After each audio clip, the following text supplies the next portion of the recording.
My name is William Caldwell. I am 79 years old. On a bright, crisp Tuesday morning, I was sitting on the balcony of my modest apartment in Lisbon, Portugal. The salty breeze from the Atlantic Ocean drifted through the open French doors, bringing with it the distant, soothing sounds of the city waking up. I took a slow sip of my dark espresso, letting the bitter warmth settle in my chest. It was a peaceful morning, the kind of morning a retired man is supposed to enjoy in his twilight years. But my peace was abruptly shattered by the sharp, demanding ringtone of my cell phone resting on the iron table. I glanced at the screen. It was a FaceTime video call from my 35-year-old son, Matthew. We had not spoken in months. When a son ignores his elderly father who lives thousands of miles away across an ocean. A sudden video call usually means an emergency. But as I tapped the green button to answer, I already knew there was no emergency. I knew exactly what day it was, and I knew exactly why he was calling. Matthew's face appeared on the screen. He was not looking at the camera. Instead, he was staring past the phone into a mirror, aggressively adjusting a black silk bow tie around his neck. He was wearing a sharp, custom-fitted tuxedo. Behind him, I could see the opulent background of a luxury hotel suite in Boston. He did not say hello. He did not ask how my health was, or if the arthritis in my hands was bothering me in the damp coastal weather. He simply glanced down at the screen with a smirk that felt like a physical blow. "Dad," he said, his voice dripping with condescension. "I just wanted to give you a heads up. Mom is getting married to Lawrence this afternoon. I am the best man." I sat perfectly still, holding my coffee cup. I knew about the wedding, of course, but I let him speak. "It is going to be an incredible event." Matthew continued smoothing down the crisp lapels of his jacket. "Lawrence really pulled out all the stops. He is an amazing guy, Dad. A real commercial real estate visionary. He understands how to enjoy wealth. In fact, he just handed me the keys to a vintage Porsche as a groomsman gift. A classic 911, fully restored." Matthew paused, finally looking directly into the camera, ensuring his cold eyes met mine. "I is a good, wealthy man, Dad. Not like you. You spent 40 years building up your shipping logistics company, working 80-hour weeks, missing holidays, just to hoard your money, like a stubborn penny-pinching dinosaur. You never knew how to live. Lawrence knows how to treat Mom. He knows how to treat our family. I am calling to tell you not to try and contact her today. Do not send a message. Do not leave a voicemail. Do not ruin her perfect day with your bitterness." I looked at my only son. The boy I had coached in Little League. The boy whose expensive college I had paid in full in cash with the money I made managing cargo ports in the freezing Boston winters. He was looking at me with pure, unfiltered pity and disgust. To him, I was just a defeated old man, a casualty of a brutal divorce who had run away to Europe to hide in shame. I did not raise my voice. I did not defend my decades of hard work. I did not remind him that my so-called penny pinching was the exact reason he grew up in a massive home without ever knowing what a student loan was. "Have a wonderful time at the wedding, Matthew," I said. My voice was completely level, absolutely devoid of any emotion. He scoffed, clearly disappointed that he had not provoked an angry reaction. "Whatever, Dad. Enjoy your cheap coffee." The screen went black. He hung up. Any other father might have thrown the phone against the wall. Any other 79-year-old man might have broken down and wept at the sheer cruelty of his own flesh and blood, choosing a wealthy stranger over him. But I was not just any old man. And I was certainly not defeated. I placed the phone face down on the table. I picked up my espresso, took one final deliberate sip, and opened my laptop. My hands calloused from decades of physical labor before I moved up to corporate management, moved swiftly across the keyboard.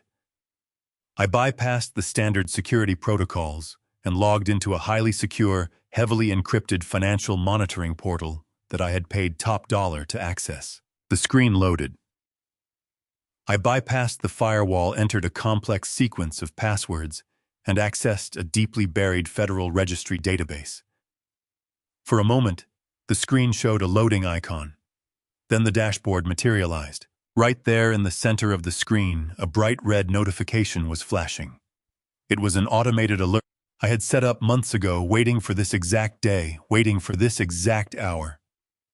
I leaned forward, resting my elbows on my knees, reading the text on the screen over and over again to savor the reality of it. Lawrence Kensington has just been added as a co-signer and joint legal trustee to the Delaware Revocable Shell Trust. A slow, cold smile spread across my face. They thought they had won.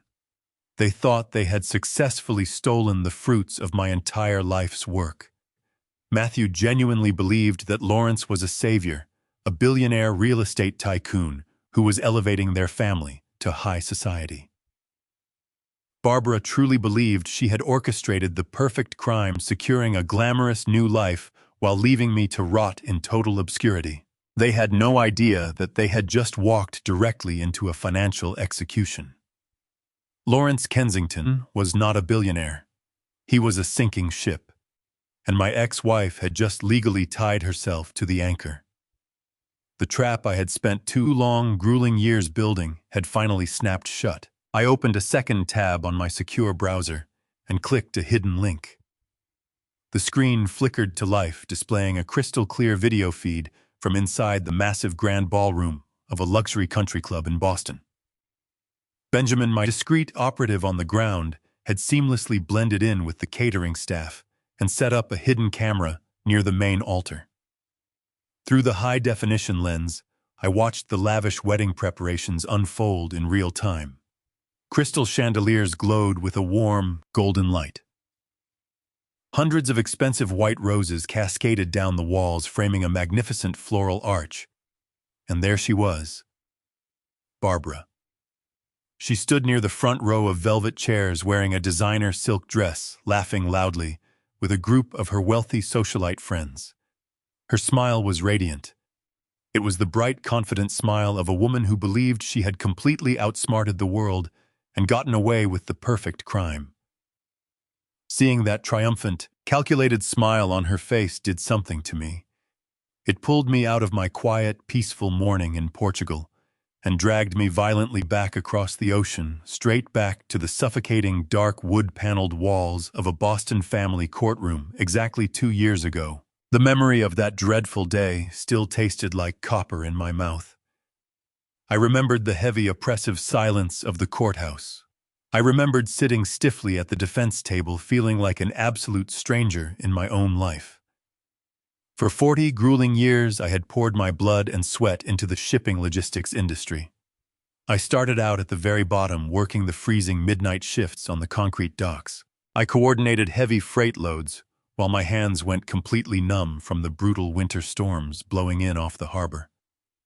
I sacrificed quiet weekends, missed countless family dinners, and pushed my physical body to its absolute limits so my family would never have to worry about a single incoming bill.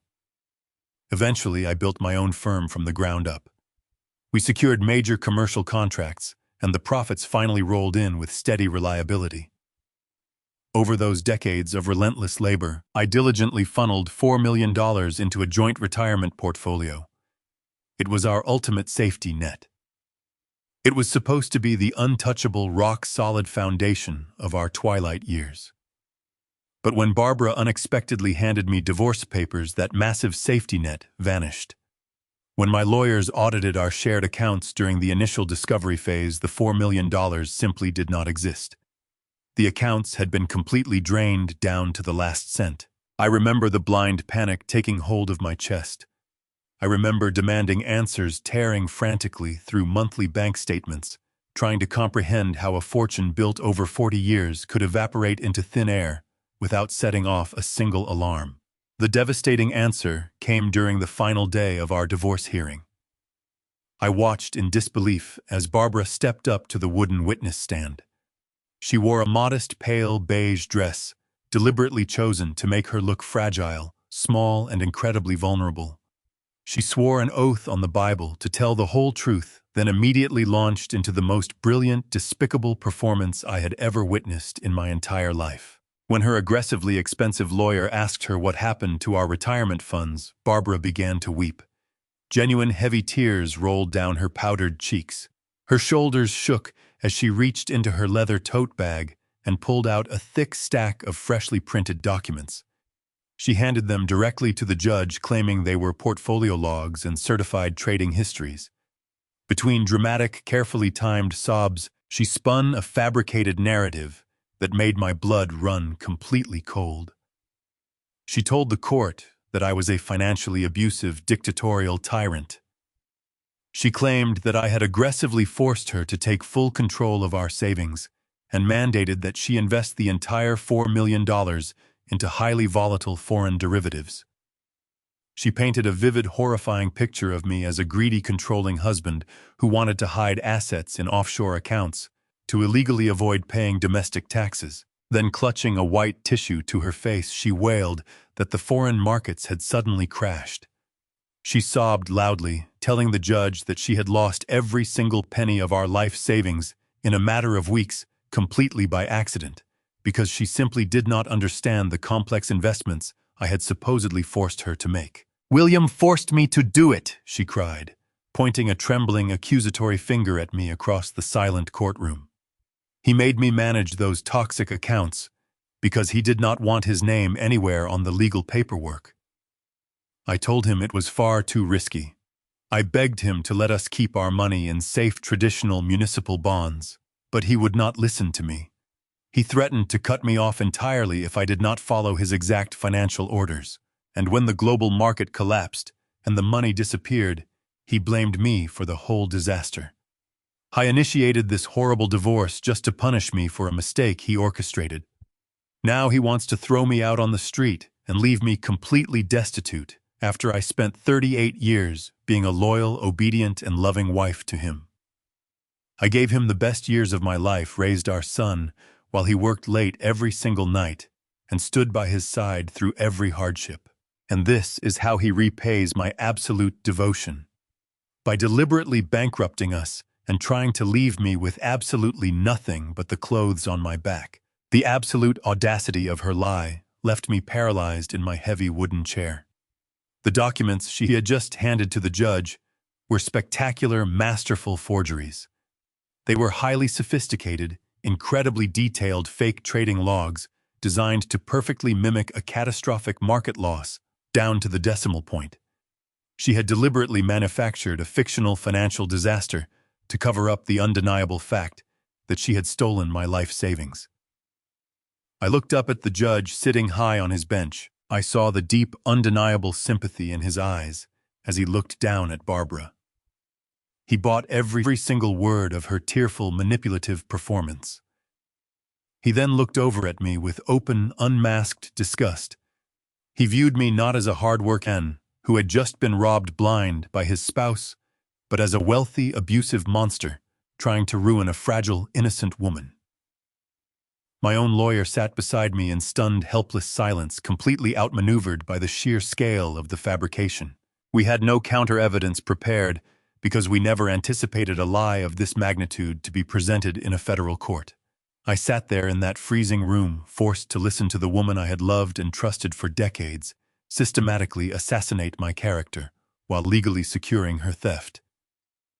I could feel the heavy stares of the courtroom bailiffs boring into my back as silently judging the monster they believed I was. Every fiber of my being wanted to stand up and scream the truth, to tear those fake documents to shreds. But doing so would only make me look like the unhinged tyrant she described. So I swallowed my heavy pride, bit my tongue in absolute agonizing silence, and simply watched my entire wealth vanish into thin air right before my very eyes. The judge struck his wooden gavel against the block, calling for a 15-minute recess before issuing his final ruling on the division of assets. The sharp crack echoed through the high ceilings, sounding exactly like the final nail being driven into the coffin of my 40-year marriage. The bailiff instructed everyone to rise. I stood up on legs that felt like lead, my knees aching from the damp cold of the courthouse and the emotional weight of the betrayal I had just witnessed. My lawyer muttered something about preparing for the worst, but his voice sounded like it was coming from underwater. I could not process his legal advice.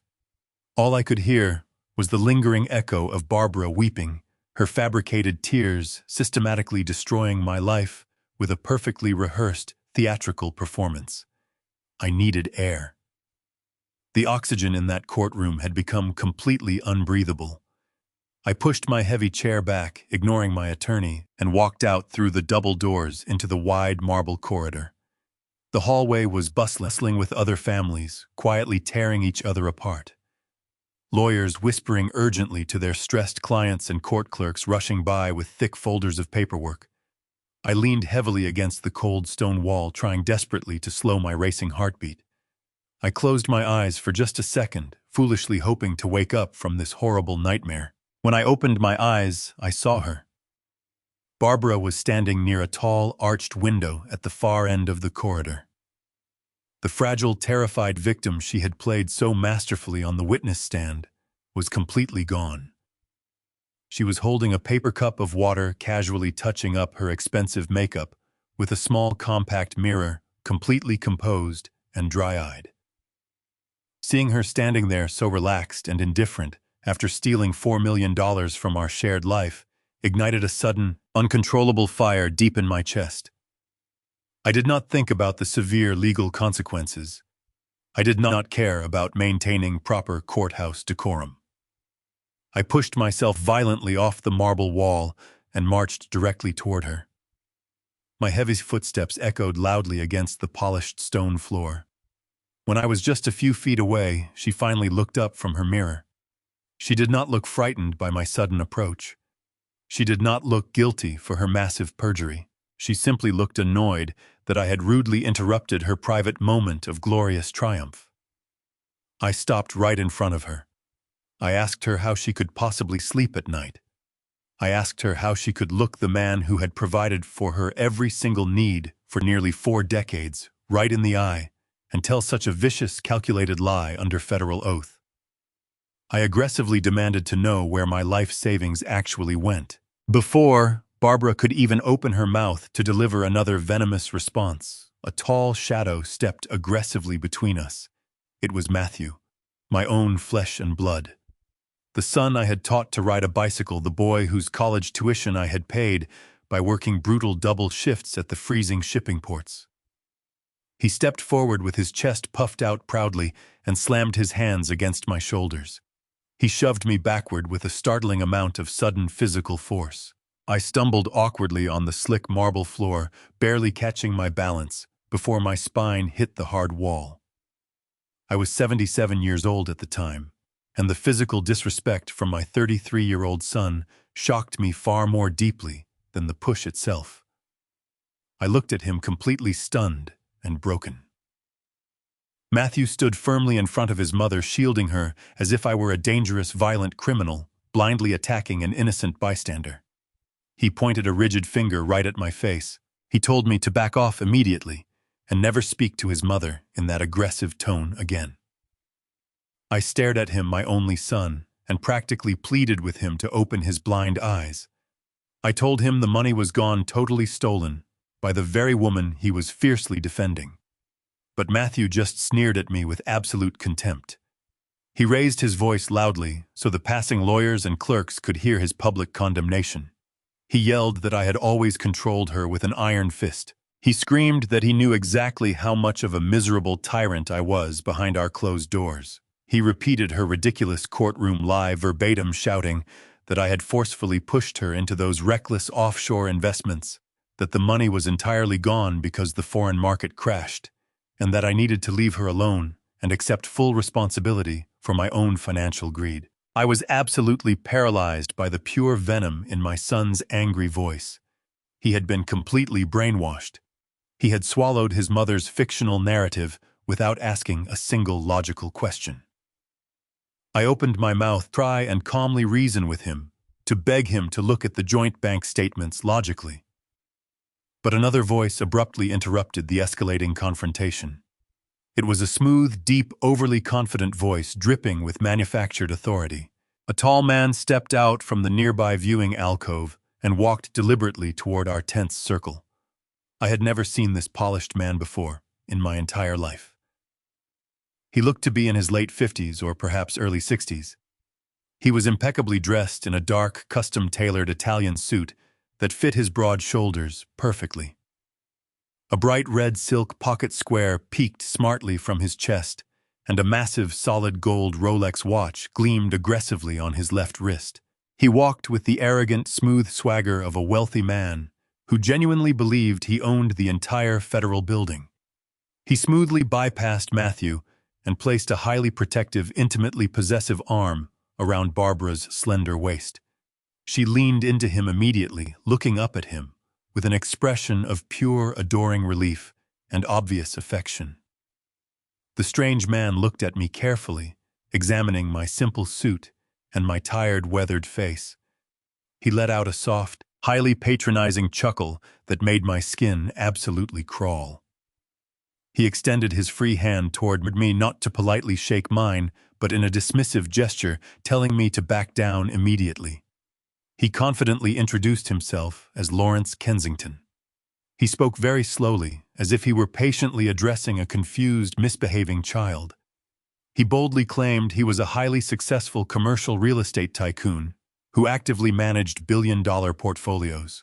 I told me he was simply a very close friend of the family, stepping in gracefully to passionately support Barbara through this horribly traumatic ordeal. He stated that controlling men like me always furiously attempted to shift the heavy blame when our highly reckless foreign investments finally evaporated. He suggested flashing a sickeningly polite smile that I walk away with my remaining dignity before he instructed the armed courthouse security to forcefully remove me for harassing his dear companion.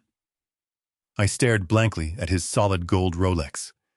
Then I looked at Barbara, who was proudly smirking from the absolute safety of his warm embrace. Finally, my heartbroken gaze shifted to Matthew, who was vigorously nodding in agreement with this wealthy stranger, offering him the deep respect he violently denied his own biological father. The devastating reality crushed my chest.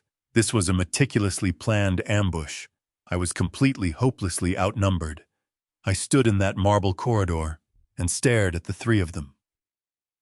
Lawrence was holding my ex-wife as if he were her knight in shining armor. Matthew glared at me with self-righteous fury, ready to defend a mother who had just robbed his future inheritance. I could have fought them right there. I could have yelled until guards dragged me out. I could have instructed my lawyer to file endless appeals, hire forensic data analysts, and drag this miserable divorce out for another 5 years. But 40 years in the shipping logistics business had taught me one crucial lesson about strategy. You never fight a war on a battlefield chosen by your enemy. If I contested the fake documents now, the judge would simply freeze the remaining fragmented assets. The legal fees would entirely drain whatever small pension I had left. I would spend the rest of my 70s trapped in courtrooms bleeding cash, while Barbara and Lawrence played the victims. I needed to surrender the battle so I could quietly prepare to win the war. I turned my back on them without saying another word. I walked down the corridor, pushing through the wooden doors to re-enter the courtroom. My lawyer was already seated at the defense table, frantically highlighting sections of the forged trading logs. He looked up at me, his face pale with stress. I sat down heavily beside him and placed my hand firmly over his notes. I told him to stop. I instructed him to tell the judge that we were not going to contest her fabricated financial story. We were going to concede. My lawyer stared at me as if I had completely lost my mind. He whispered that we could request a continuation, that we could subpoena the brokerage firms to prove the foreign derivatives never existed. I shook my head slowly. I told him that I did not have the physical energy or the financial resources to survive a 5-year legal bloodbath. I ordered him to draft the final settlement papers immediately. I would take the absolute minimum required to walk out of this building today. When the judge returned to the bench and struck his gavel, my lawyer stood up and formally announced our total surrender. A wave of shocked murmurs rippled through the courtroom. The judge looked down at me, his expression softening into pity. He clearly believed I was finally taking responsibility for the financial ruin I had supposedly caused. He swiftly approved the final division of assets. Barbara was granted the sprawling family home, both luxury vehicles, and absolute legal immunity regarding the vanished $4 million. I was left with a modest lump sum from a separate savings account and my basic monthly Social Security benefits. With a few pen strokes, my life of wealth was terminated. As I stood up to leave the defense table, I felt a heavy presence behind me. I turned around to find Barbara Lawrence and Matthew standing in the aisle. They had not come to offer peace. They had come to gloat. Lawrence adjusted his expensive silk tie and offered me that same sickeningly polite smile. He told me I had made a very wise decision today. He said a man of my advanced age should not stress his fragile heart with complicated legal battles. He promised he would take excellent care of Barbara and Matthew, providing the lavish lifestyle they truly deserved. Barbara did not even look me in the eye. She simply clutched her designer handbag and leaned into Lawrence. Matthew stepped forward, crossing his arms over his chest. He looked at my worn suit and the simple leather briefcase in my hand. He told me this was my own fault. He said if I had just been a better husband, none of this would have happened. He suggested I used whatever pathetic scraps of money the court allowed me to keep to finally learn how to be a humble person. I absorbed every single one of their vicious insults. I did not flinch. I did not argue. I simply let their massive egos inflate to the point of absolute blindness. I returned to the large colonial home I had paid for, with 4 decades of sweat and sacrifice. Barbara had graciously permitted me exactly 2 hours to collect my personal belongings before Lawrence officially changed the locks. I walked through the quiet, spacious rooms, tracing my fingers over the expensive mahogany furniture and the framed family photographs lining the walls.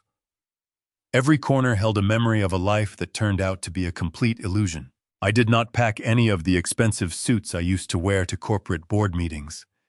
I pulled 2 battered canvas suitcases from the attic and packed only my most basic practical clothing.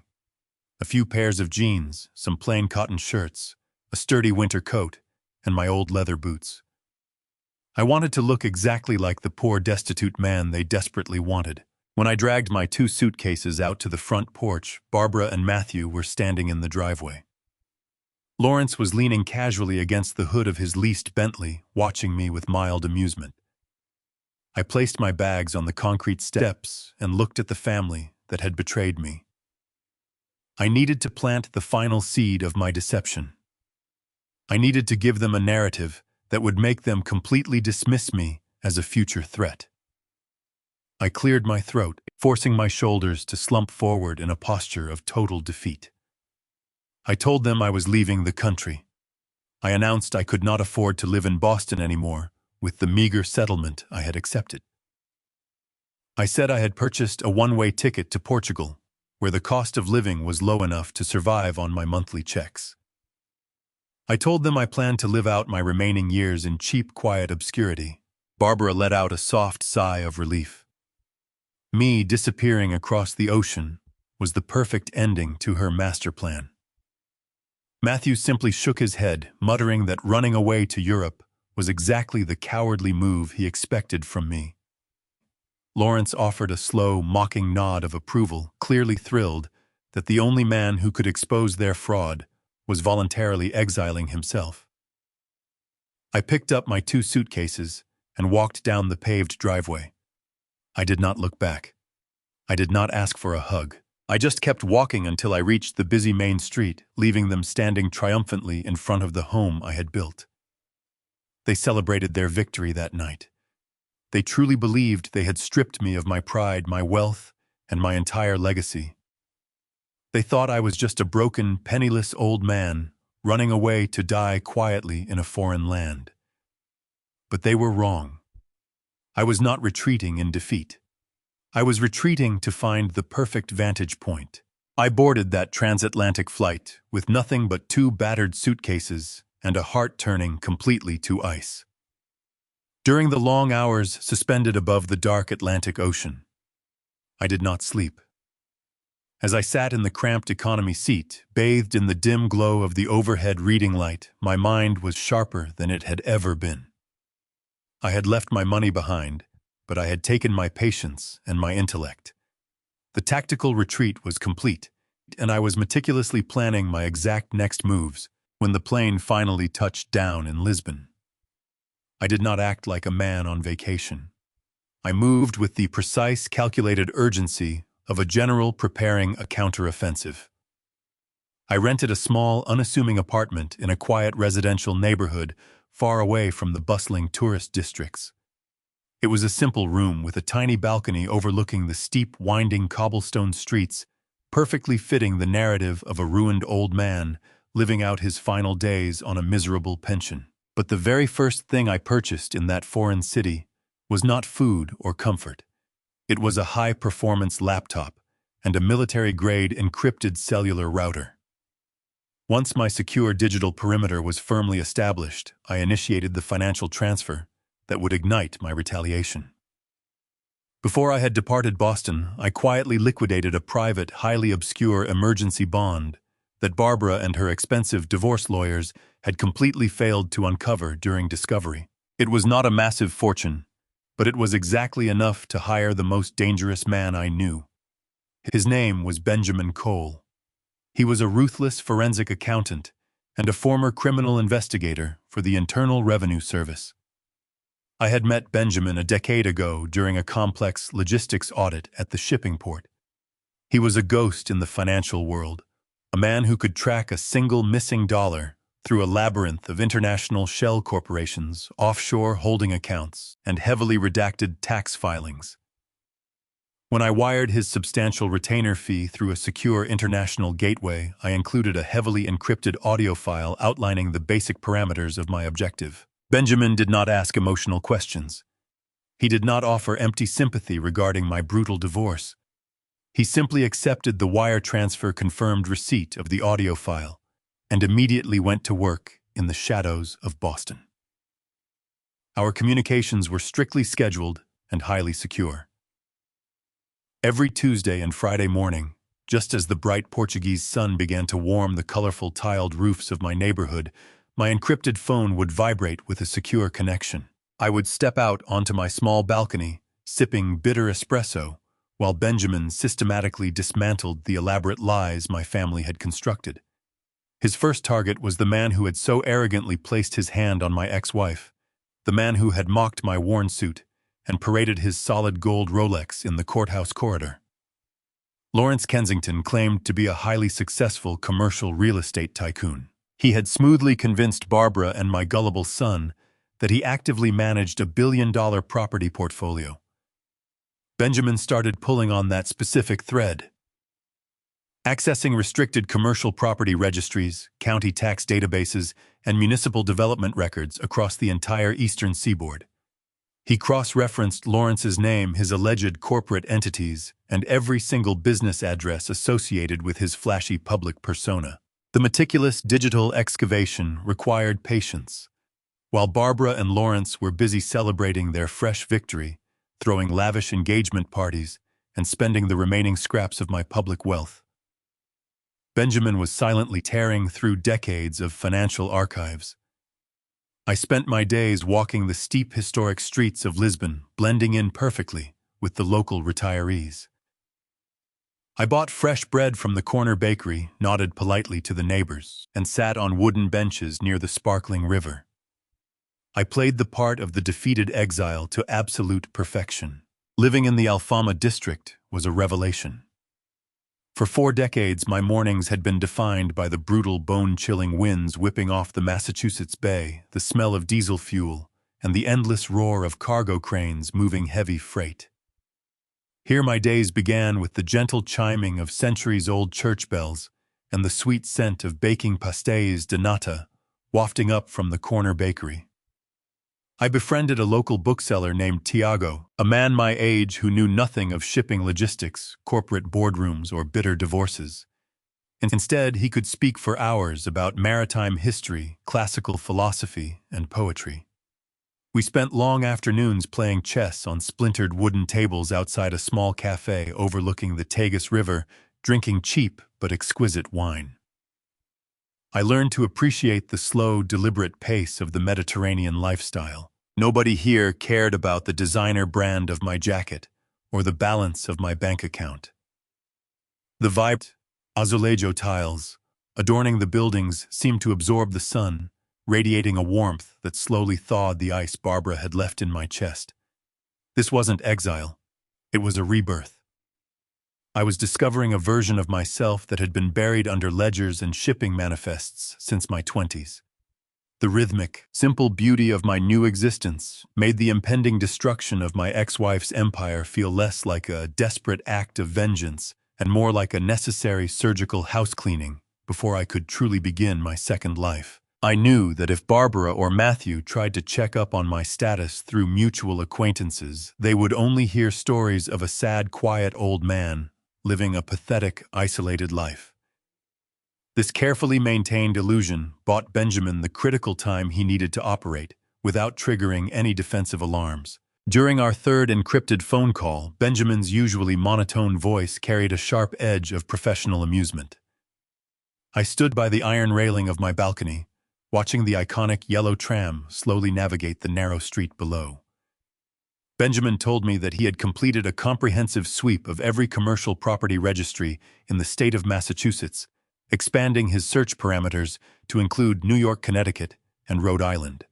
He had searched for Lawrence, Kensington, looking for the massive skyscrapers, luxury apartment complexes, and sprawling retail centers the man supposedly owned. The results were absolutely staggering in their emptiness. Lawrence did not own a billion-dollar commercial real estate portfolio. In fact, Lawrence did not legally own a single square foot of commercial property anywhere in the United States. The glamorous corporate office he supposedly operated out of was merely a rented virtual desk space, a cheap mail forwarding service used to create the false illusion of a legitimate corporate headquarters. The expensive, custom-tailored suits he wore were purchased on high-interest credit cards. Even the sleek, luxurious Bentley he drove to the courthouse, the very car he casually leaned against while mocking my departure, was leased under a highly predatory financing agreement that was currently 3 months past due. I listened to Benjamin lay out these pathetic facts, feeling a cold, dark satisfaction taking root in my chest. Lawrence was a phantom. He was a highly skilled, incredibly charismatic con artist who preyed on vulnerable, wealthy targets.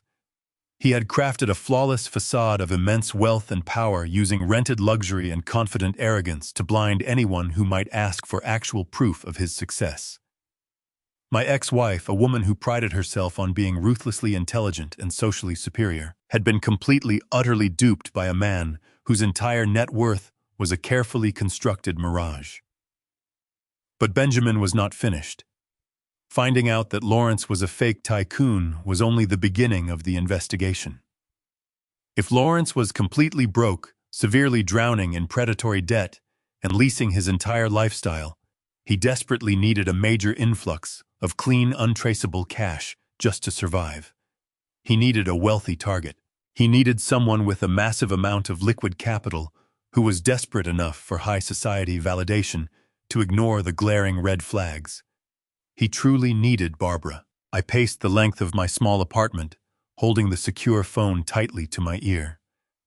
I asked Benjamin to dig deeper into Lawrence's immediate financial liabilities. I needed to know exactly who this fraud owed money to and precisely how desperate his current situation had become.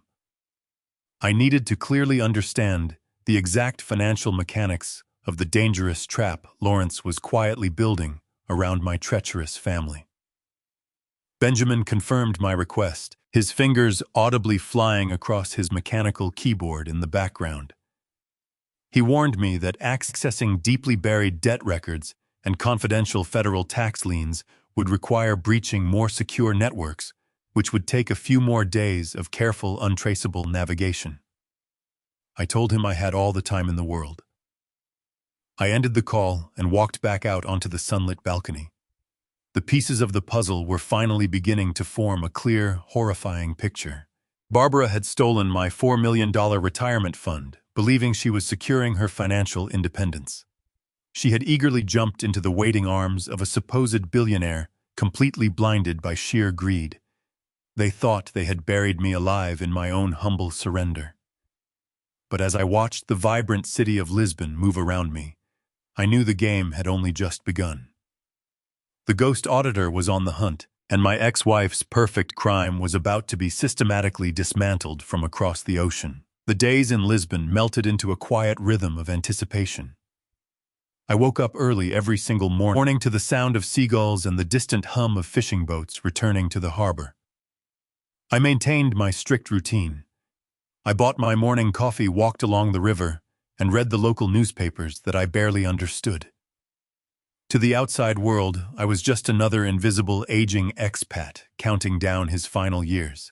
But inside my small apartment, the air was thick with electricity. I kept my encrypted laptop open on the small wooden dining table, watching the secure connection portal wait for Benjamin to send his next update. I knew that tracking $4 million across state lines and through international banking loopholes was not a fast process. It required peeling back layers of corporate camouflage. My ex-wife had paid top dollar for financial professionals to erase my life savings, and unraveling their work took absolute precision. I was patient. I had survived 40 years in the brutal shipping industry by knowing exactly when to strike and when to wait. On a particularly warm Thursday afternoon, my secure phone finally vibrated. I locked the deadbolt on my apartment door, pulled the heavy curtains closed, and answered the call. Benjamin did not waste time with pleasantries. His voice was sharp, cutting through the static of the encrypted line with the focused intensity of a hunting dog that had just cornered its prey. He told me he had found the money, every single penny of it. I sat down heavily in my chair, feeling my chest tighten. I asked him to explain exactly how she had done it. Benjamin laid out the entire financial map. It was a masterpiece of corporate deception. Before Barbara even filed the divorce papers, she had slowly started transferring our funds into a series of dummy consulting firms based in Nevada. From there, the money was wired to a holding company in the Cayman Islands, under the guise of purchasing high-value commercial art. That was the fake paper trail my divorce lawyer had seen. But the money never actually stayed in the islands. It was immediately routed back into the United States through a complex network of anonymous wire transfers. Benjamin paused, letting the sheer scale of her betrayal sink in. He then revealed her final hiding spot. The money had ultimately been deposited into a revocable shell trust registered in Delaware. Delaware is notoriously secretive when it comes to corporate registries, acting as a massive tax haven for people looking to bury assets deep underground. Benjamin had managed to breach the registry using his former federal access codes. He found the trust. It was named under a highly obscure alphanumeric code, but the primary beneficiary and sole trustee was Barbara. The current balance sitting in that highly secure account was exactly $4.2 million. My $4 million plus modest amount of accrued interest. Hearing that exact number spoken aloud sent a violent shockwave through my entire nervous system. That was my blood. That was my sweat. Those were the freezing nights on the loading docks, the missed vacations, the endless sacrifices I had made to ensure my family would never experience poverty. And she had stuffed it all into a digital vault while crying poverty to a federal judge. I asked Benjamin what our next legal move should be. I wanted to know if we could take this evidence straight to the judge in Boston and demand an immediate reversal of the divorce settlement. Benjamin let out a low, dry chuckle. He told me that taking her to court would be a massive mistake. He said we did not need to fight her in court because Barbara was currently in the process of completely destroying herself. I gripped the phone tighter, asking him to explain. Benjamin told me that his sweep of her digital footprint had uncovered a series of confidential emails between Barbara and her estate lawyers. She was completely blinded by her supposed romance with Lawrence. She firmly believed that she had found a billionaire who would elevate her social status to the absolute stratosphere. Because she trusted him implicitly, and because she wanted to secure her stolen wealth against future inheritance taxes, she was making a catastrophic legal maneuver. Benjamin detailed the contents of the drafted legal documents he had intercepted. Barbara was preparing to legally amend the Delaware Shell Trust. She had instructed her attorneys to draft a binding resolution that would officially add Lawrence Kensington as a co-trustee and a joint legal owner of the entire $4.2 million fund. However, she was not doing it immediately. She wanted it to be a grand romantic gesture. She had stipulated that the amendment would only be executed and filed with the state registry upon the legal finalization of their marriage. The very minute the officiant filed their signed marriage certificate into the federal database, the trust amendment would automatically trigger. Lawrence would instantly become a legal co-owner of my stolen life savings. I stood up and paced across the narrow floor of my apartment. The sheer stupidity of her plan was almost difficult to comprehend.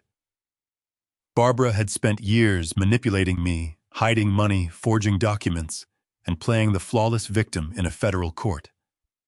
She had successfully pulled off one of the most brazen financial thefts I had ever witnessed.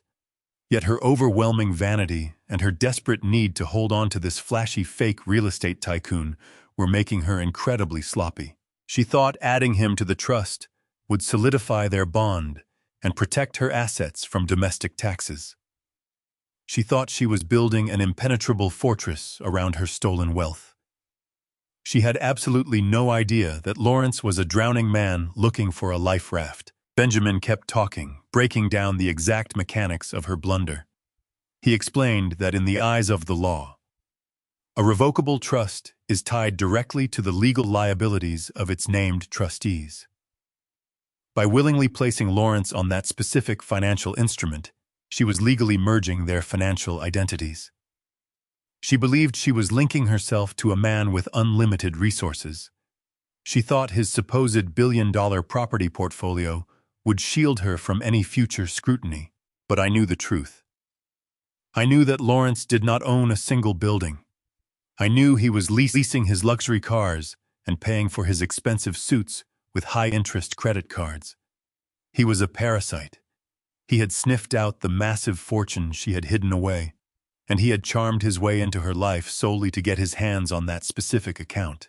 The beautiful, poetic irony of the situation washed over me like a freezing wave.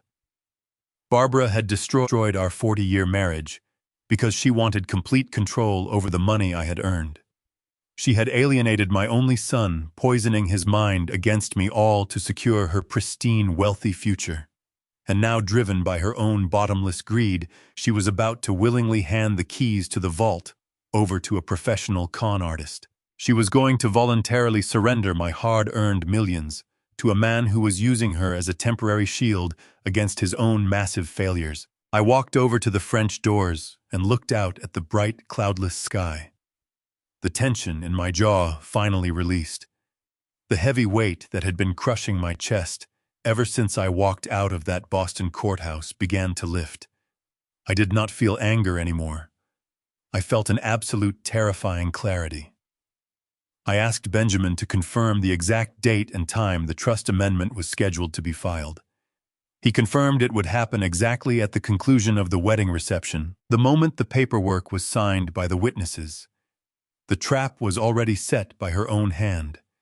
My ex-wife had built the guillotine, sharpened the blade, and eagerly placed her own neck on the block. All I had to do was stand back and let gravity do the work. The ghost auditor had given me everything I needed. The onion had been peeled back, revealing the rotten core inside. Now it was time to find out exactly how much debt Lawrence truly owed, and how I could use the law to burn their perfect world to the ground. I waited precisely 48 hours for Benjamin to initiate our next secure connection. When the phone finally vibrated against the wooden table of my small Lisbon apartment, the afternoon sun was casting long, deep shadows across my quiet living room. I answered the call immediately. Benjamin did not waste a single breath on useless formalities. He launched directly into the meticulously constructed financial autopsy of the man my ex-wife had chosen to replace me. Lawrence Kensington, the supposed billionaire commercial real estate mogul who had so proudly draped his arm around Barbara in the Boston courthouse, was nothing more than an elaborate, heavily indebted ghost. Benjamin had spent the last 2 exhausting days bypassing heavily encrypted firewalls to access restricted credit bureaus and confidential federal court dockets. What he found was a staggering, undeniable monument to financial deception. Lawrence did not own a single piece of property. The massive corporate buildings he claimed to manage were entirely fabricated. His registered business address was a rented post office box inside a strip mall. The luxurious lifestyle he paraded in front of my gullible family was entirely financed through a fragile, collapsing house of cards built on predatory high-interest loans. He leased his cars. He rented his high-end watches. He paid for expensive dinners using a revolving door of maxed-out credit lines. But that was merely the superficial layer of his fraud. The real danger, the dark abyss that Lawrence was desperately trying to escape, was buried deep within federal records. Benjamin paused his rapid delivery, allowing the absolute absurdity of the situation to settle in the quiet room. Then he dropped the first massive anvil. Lawrence was currently hiding from the Internal Revenue Service. Benjamin had pulled a highly classified tax lien filed secretly by the federal government. For the past 12 years, Lawrence had engaged in an incredibly brazen, highly illegal scheme of tax evasion. He had funneled whatever small amounts of illicit money he managed to con out of previous victims into a series of offshore shell accounts, deliberately failing to report any of it to the federal authorities. The IRS is a slow, methodical machine, but once they lock onto a target, they never ever let go. They had audited his entire fictional enterprise, dismantled his fake tax returns, and slammed him with a devastating legal judgment. Lawrence legally owed the United States government a staggering $6 million in unpaid taxes, accrued interest, and severe punitive penalties. The federal agents had already quietly initiated the preliminary steps to freeze his known bank accounts, which were completely empty. They were actively monitoring his Social Security number, waiting patiently for any significant asset to be registered in his name so they could immediately seize it to satisfy the massive debt. I was a cornered animal, completely surrounded by federal hounds, just waiting for the inevitable moment they kicked down his door and dragged him to a federal penitentiary. I could only imagine the sheer terror gnawing at Lawrence's insides as the wedding day rapidly approached. Benjamin had managed to intercept a series of frantic encrypted text messages sent from a burner phone Lawrence kept hidden in his leather gym bag. The messages from the New Jersey syndicate were devoid of any professional courtesy. They were brutal, highly specific, and tied to a strict, unyielding deadline. One message simply read, "Midnight after you say I do. If the wire transfer doesn't clear, we take it out of your knees, then we go after your new wife." Lawrence was walking a microscopic tightrope. He had to maintain the charismatic, breezy aura of an untouchable billionaire, while his internal organs twisted into knots of primal fear. Every time Barbara gleefully added a $10,000 floral arrangement to the wedding budget, or every time Matthew enthusiastically asked for business advice, Lawrence must have felt a cold sweat prickle the back of his neck, knowing he had to smile and approve it all with maxed-out credit cards. He was entirely trapped in a gilded cage of his own making, forced to endure endless cake tastings, tuxedo fittings, and high society cocktail hours, while a literal ticking time bomb rested in his pocket. The sheer psychological toll of maintaining that flawless, arrogant facade, while violent men with baseball bats waited in the shadows, must have been absolutely agonizing.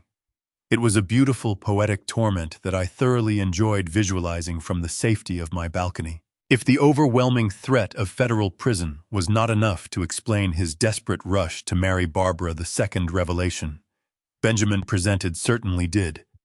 The IRS was terrifying, but they operated within the strict confines of the law. They would take your money and your freedom, but they would not break your kneecaps in a dark alley. Lawrence owed money to people who did not care about the law.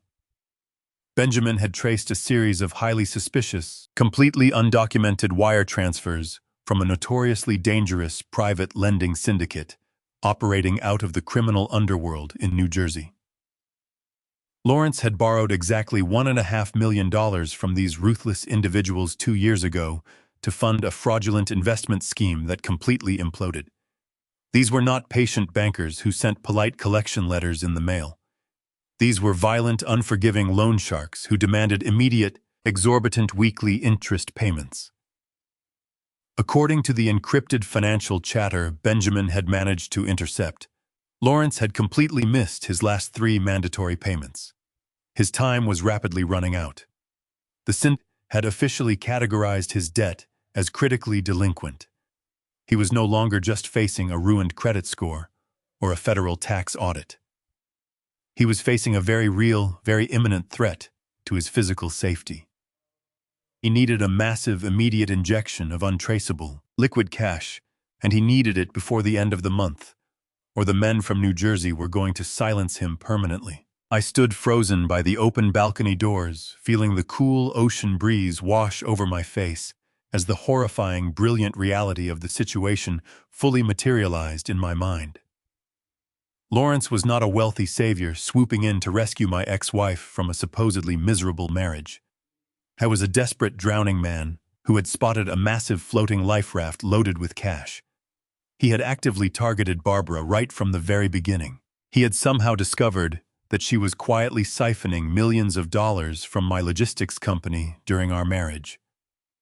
He smelled the fresh, hidden capital sitting completely unprotected in her newly established Delaware trust account.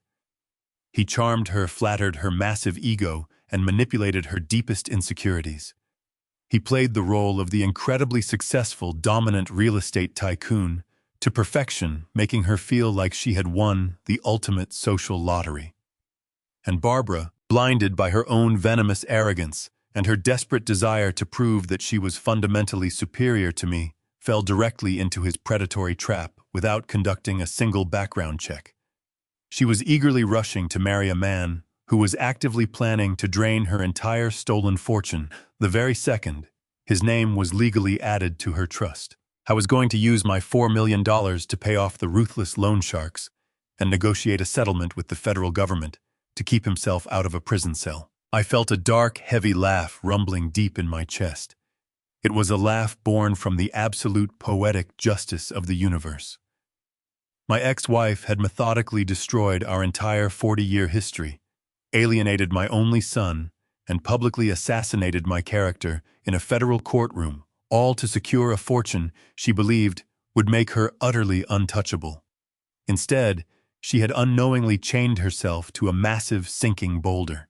By insisting on adding Lawrence as a legal co-trustee to her hidden account, to avoid standard inheritance taxes, she was basically handing the federal government the exact key they needed to completely confiscate everything she had brutally stolen from me. The law is incredibly clear on this specific matter. The very moment a heavily indebted individual is legally granted joint ownership of an asset, that specific asset becomes completely vulnerable to their existing legal creditors. I thanked Benjamin for his incredible work. I told him his findings were absolutely spectacular. I slowly ended the encrypted call and placed the phone down on the small wooden table. I did not feel a single ounce of pity for her. She had made her bed with absolute deceit and cruelty, and now she was going to be forced to lie in it alongside a desperate wanted criminal. I looked out over the sprawling ancient city of Lisbon as the evening sky turned a deep, bruised purple. The truth had finally been unearthed. Now it was time for me to learn how to legally weaponize this spectacular disaster and turn their perfect wedding day into an absolute inescapable financial nightmare. I spent the entire next morning sitting at my dining table piecing together the fragmented timeline of their poisonous romance. Benjamin had provided the raw financial data, but it was up to me to connect the psychological dots. I laid out the dates on a yellow pad, tracing the exact sequence of events that had led my ex-wife directly into the waiting arms of a professional con artist. According to the background checks, Lawrence had completely defaulted on his massive private loans roughly 3 months before Barbara officially filed for our divorce. He was drowning in aggressive collection threats and facing total ruin. Then miraculously, He crossed paths with a wealthy, deeply insecure woman who was quietly looking for an estate lawyer to help her hide $4 million from her husband. It was a match made in absolute hell. Lawrence did not fall in love with Barbara. He fell in love with her hidden bank accounts. He was a desperate, sinking parasite who had been frantically treading water until he finally spotted a vulnerable, cash-rich host. I thought about the woman I had married. Barbara was incredibly intelligent, but she possessed a fatal flaw that overshadowed her intellect. She had an overwhelming, insatiable vanity. She desperately craved the validation of high society, constantly comparing our comfortable, hard-earned lifestyle to the extravagant displays of old money families in Boston.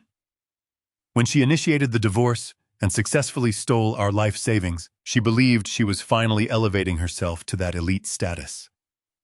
She felt fundamentally superior to me, viewing my pragmatic approach to finances as a personal insult to her grand ambitions. Lawrence immediately recognized this glaring vulnerability. He tailored his entire personality to feed her massive ego. He mirrored her desires, playing the part of the incredibly wealthy, dominant real estate tycoon who could effortlessly whisk her away into a life of private jets and exclusive country clubs. He bought her expensive gifts on his maxed-out credit cards, knowing every dollar spent on the romantic illusion was a strategic investment that would soon yield a massive return.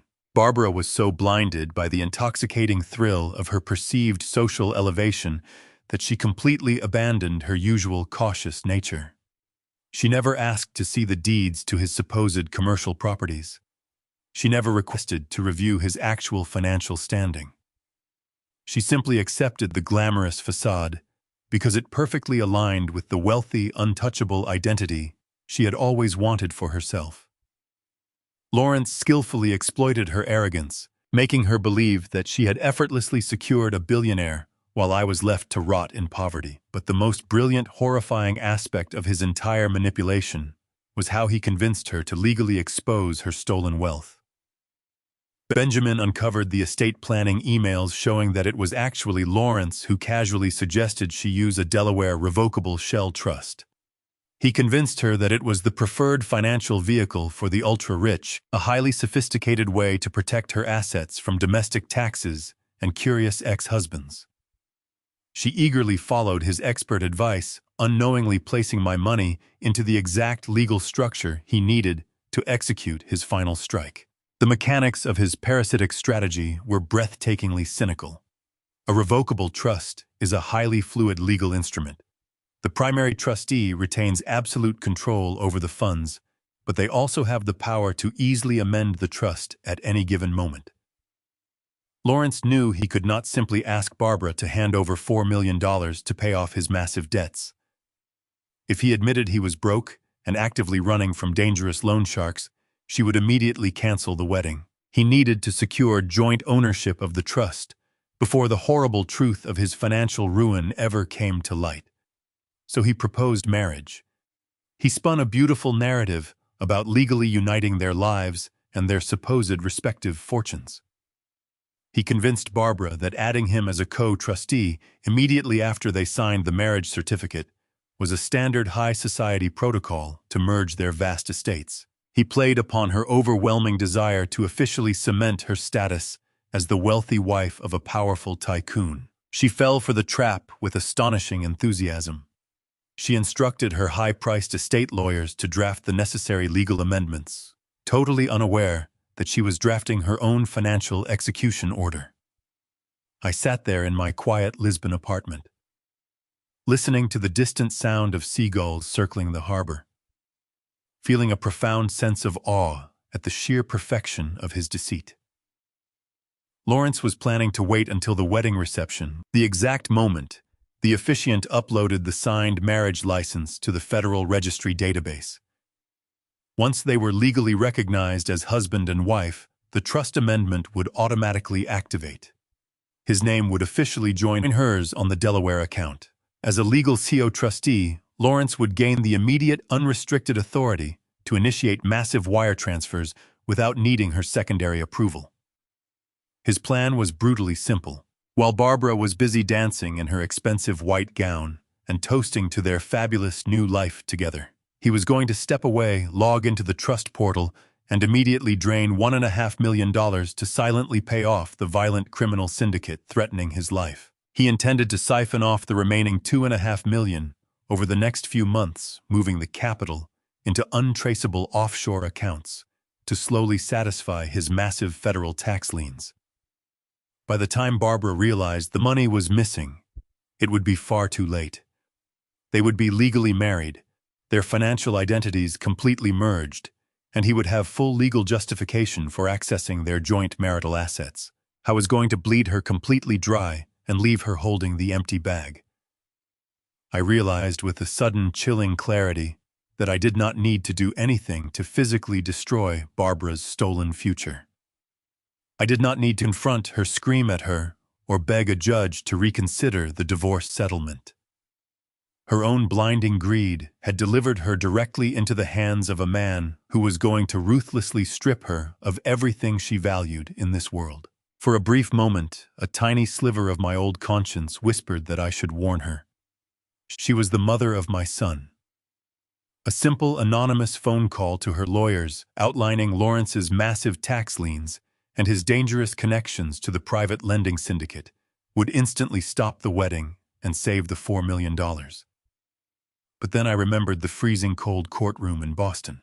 I remembered the perfectly rehearsed tears streaming down her face as she completely assassinated my character under federal oath. I remembered my son shoving me forcefully against the marble wall, choosing the shiny illusion of a leased Porsche over the genuine love of his own father. They had shown me absolutely no mercy when they threw me out into the cold to die in cheap obscurity. I closed my encrypted laptop. The decision was made. I was not going to save her. I picked up my secure phone, dialed Benjamin's number, and prepared to finalize the most devastating financial checkmate of my entire life. Benjamin answered on the first ring, his professional demeanor as sharp and cold as ever. I told him that I had made my final decision. We were not going to intervene. We were not going to block the marriage or contest the trust amendment. Instead, we were going to weaponize the full devastating weight of the federal government against them. I instructed Benjamin to prepare the absolute most destructive legal strike possible. I wanted Lawrence to walk right into that wedding reception, feeling like a victorious king, completely unaware that he was stepping directly onto a financial landmine. Benjamin let out a low, approving hum. He appreciated the ruthless efficiency of the strategy. He explained the precise legal mechanics of what we were about to do.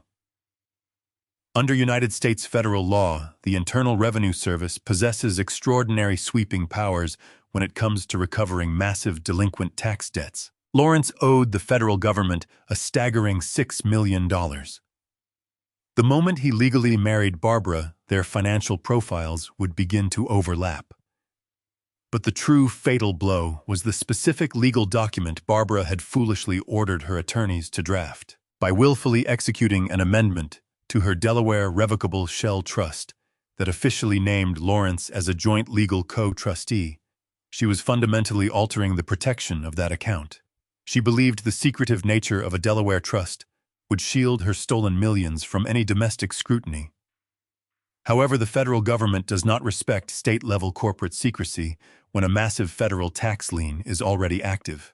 Benjamin explained that the very second Lawrence signed that trust amendment, he was legally accepting joint ownership of the $4.2 million sitting in that account.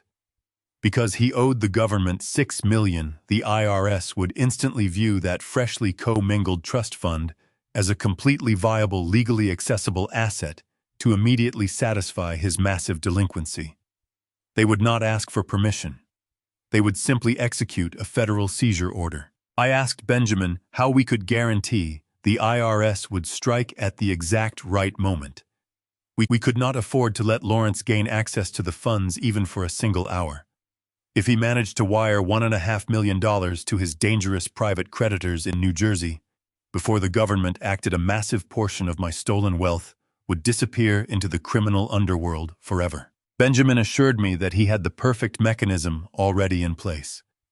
During his impressive career as a criminal investigator for the Internal Revenue Service, he had cultivated a network of highly placed, incredibly loyal contacts within the Federal Asset Forfeiture Division. These were agents who specialized in hunting down wealthy tax evaders who tried to hide their capital in complex offshore accounts or domestic shell corporations.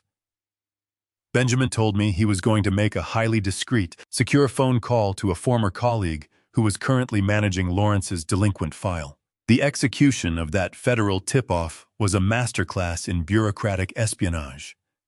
Benjamin didn't just leave an anonymous voicemail on a generic tip line. He utilized a highly secure back-channel communication protocol he had established years ago with a senior director at the Treasury Department, a man known only as Vance.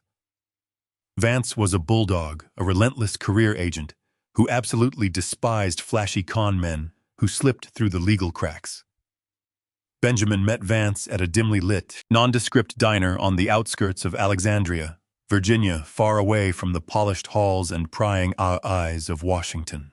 Over stale black coffee, Benjamin simply slid a thick, plain manila folder across the sticky Formica table. It contained absolutely everything: the alphanumeric routing numbers, the Delaware registry codes, the names of the estate lawyers, and a certified copy of the drafted trust amendment. Benjamin didn't need to explain the complex mechanics to Vance. The pristine paperwork spoke entirely for itself. He's going to legally attach himself to liquid capital this Saturday exactly at 4:00 p.m. Benjamin had told him, tapping the folder with his index finger. If your automated systems are fully primed, you can freeze the entire sum before the ink even dries on the marriage license.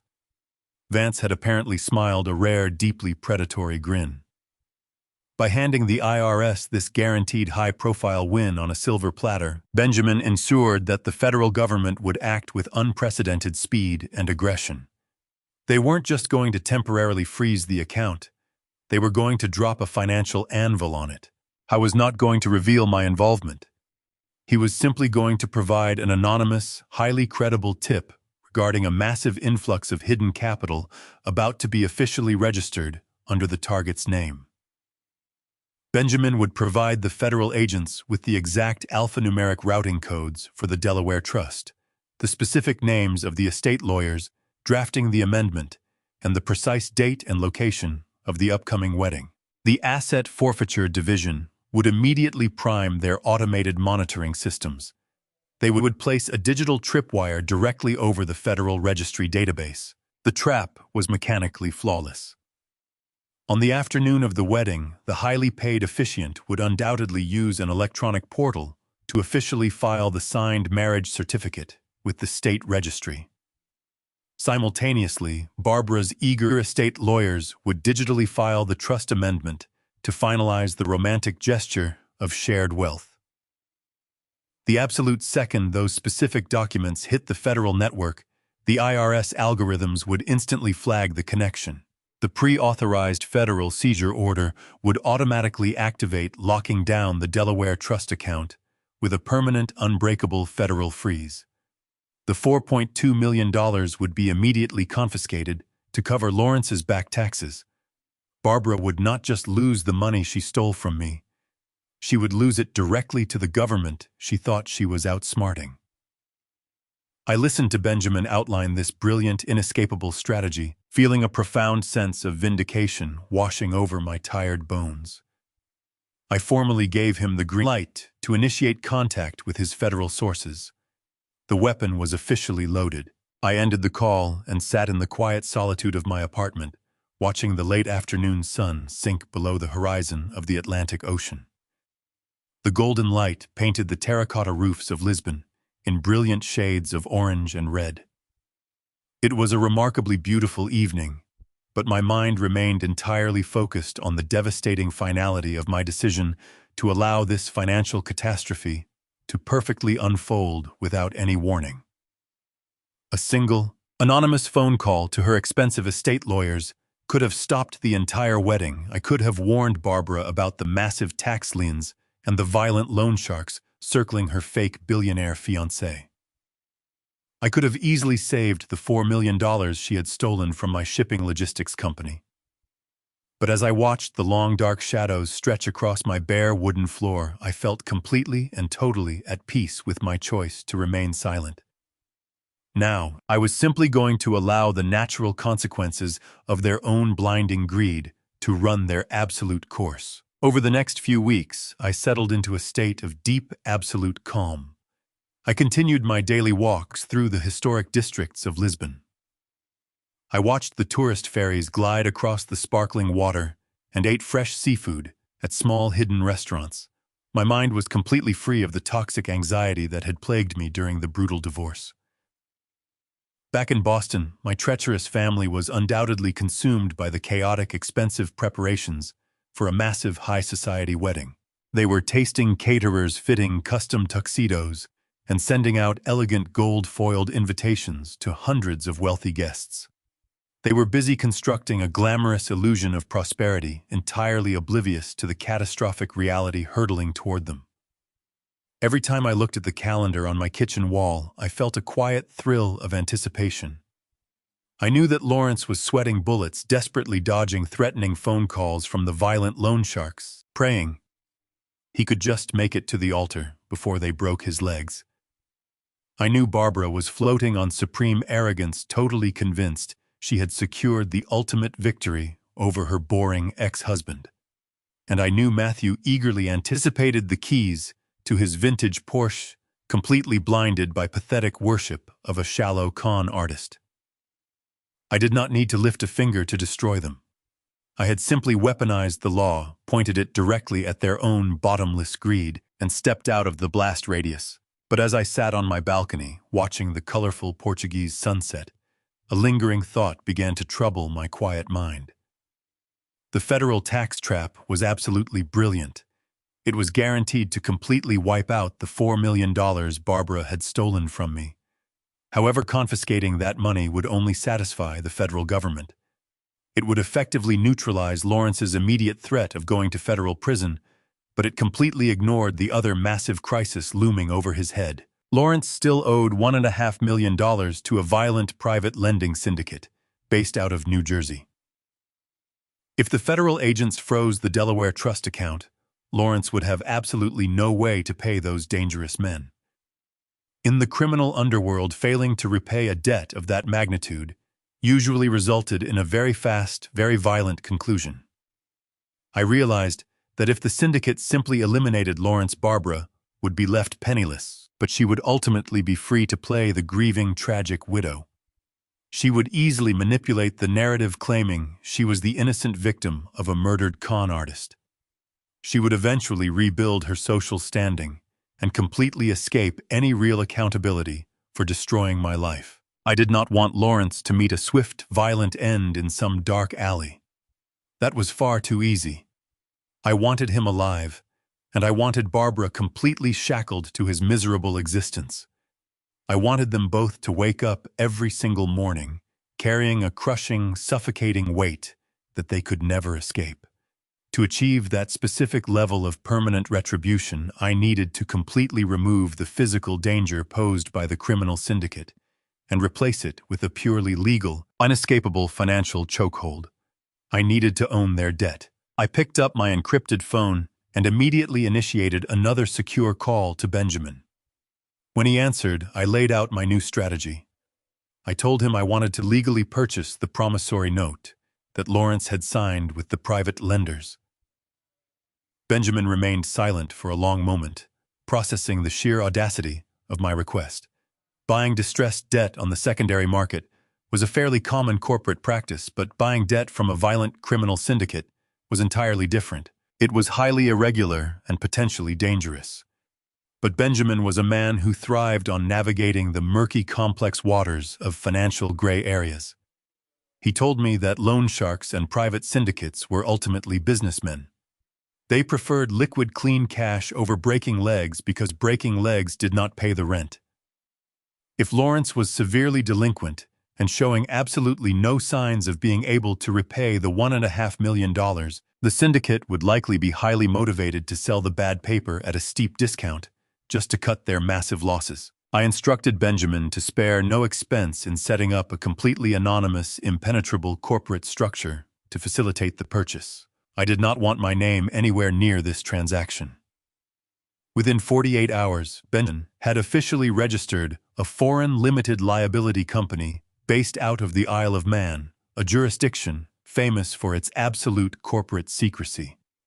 He appointed a series of blind proxy directors to manage the entity, ensuring that the true ownership trace would lead into a permanent, unsolvable digital maze. Once the offshore company was firmly established and fully funded, using the remaining balance of my untraceable emergency bonds, Benjamin deployed a highly specialized corporate attorney in New York to act as our official intermediary. This intermediary quietly reached out to the legal representatives of the New Jersey syndicate. The negotiations were incredibly brief and intensely pragmatic. As Benjamin had perfectly predicted, the syndicate was completely exhausted by Lawrence and his endless empty promises. They knew he was a slippery con artist, and they were fully preparing to take drastic physical measures to send a message to their other borrowers. When our intermediary offered to buy the delinquent promissory note outright, the syndicate was immediately interested. They did not care who was buying the debt, or why a foreign holding company wanted to own Lawrence's miserable liabilities. They only cared about the money. Our lawyer offered them exactly $800,000 in clean, untraceable immediate funds in exchange for the original contract and the full legal transfer of the collection rights. The syndicate accepted the offer without a single counter-proposal. They were thrilled to wash their hands of Lawrence and walk away with a guaranteed payout. The transaction was executed swiftly and silently through a series of secure escrow accounts. By the end of the week, the original legally binding promissory note, bearing Lawrence's frantic signature, was safely locked inside a secure digital vault controlled entirely by my anonymous offshore company. I was now officially the primary holder of his $1.5 million debt.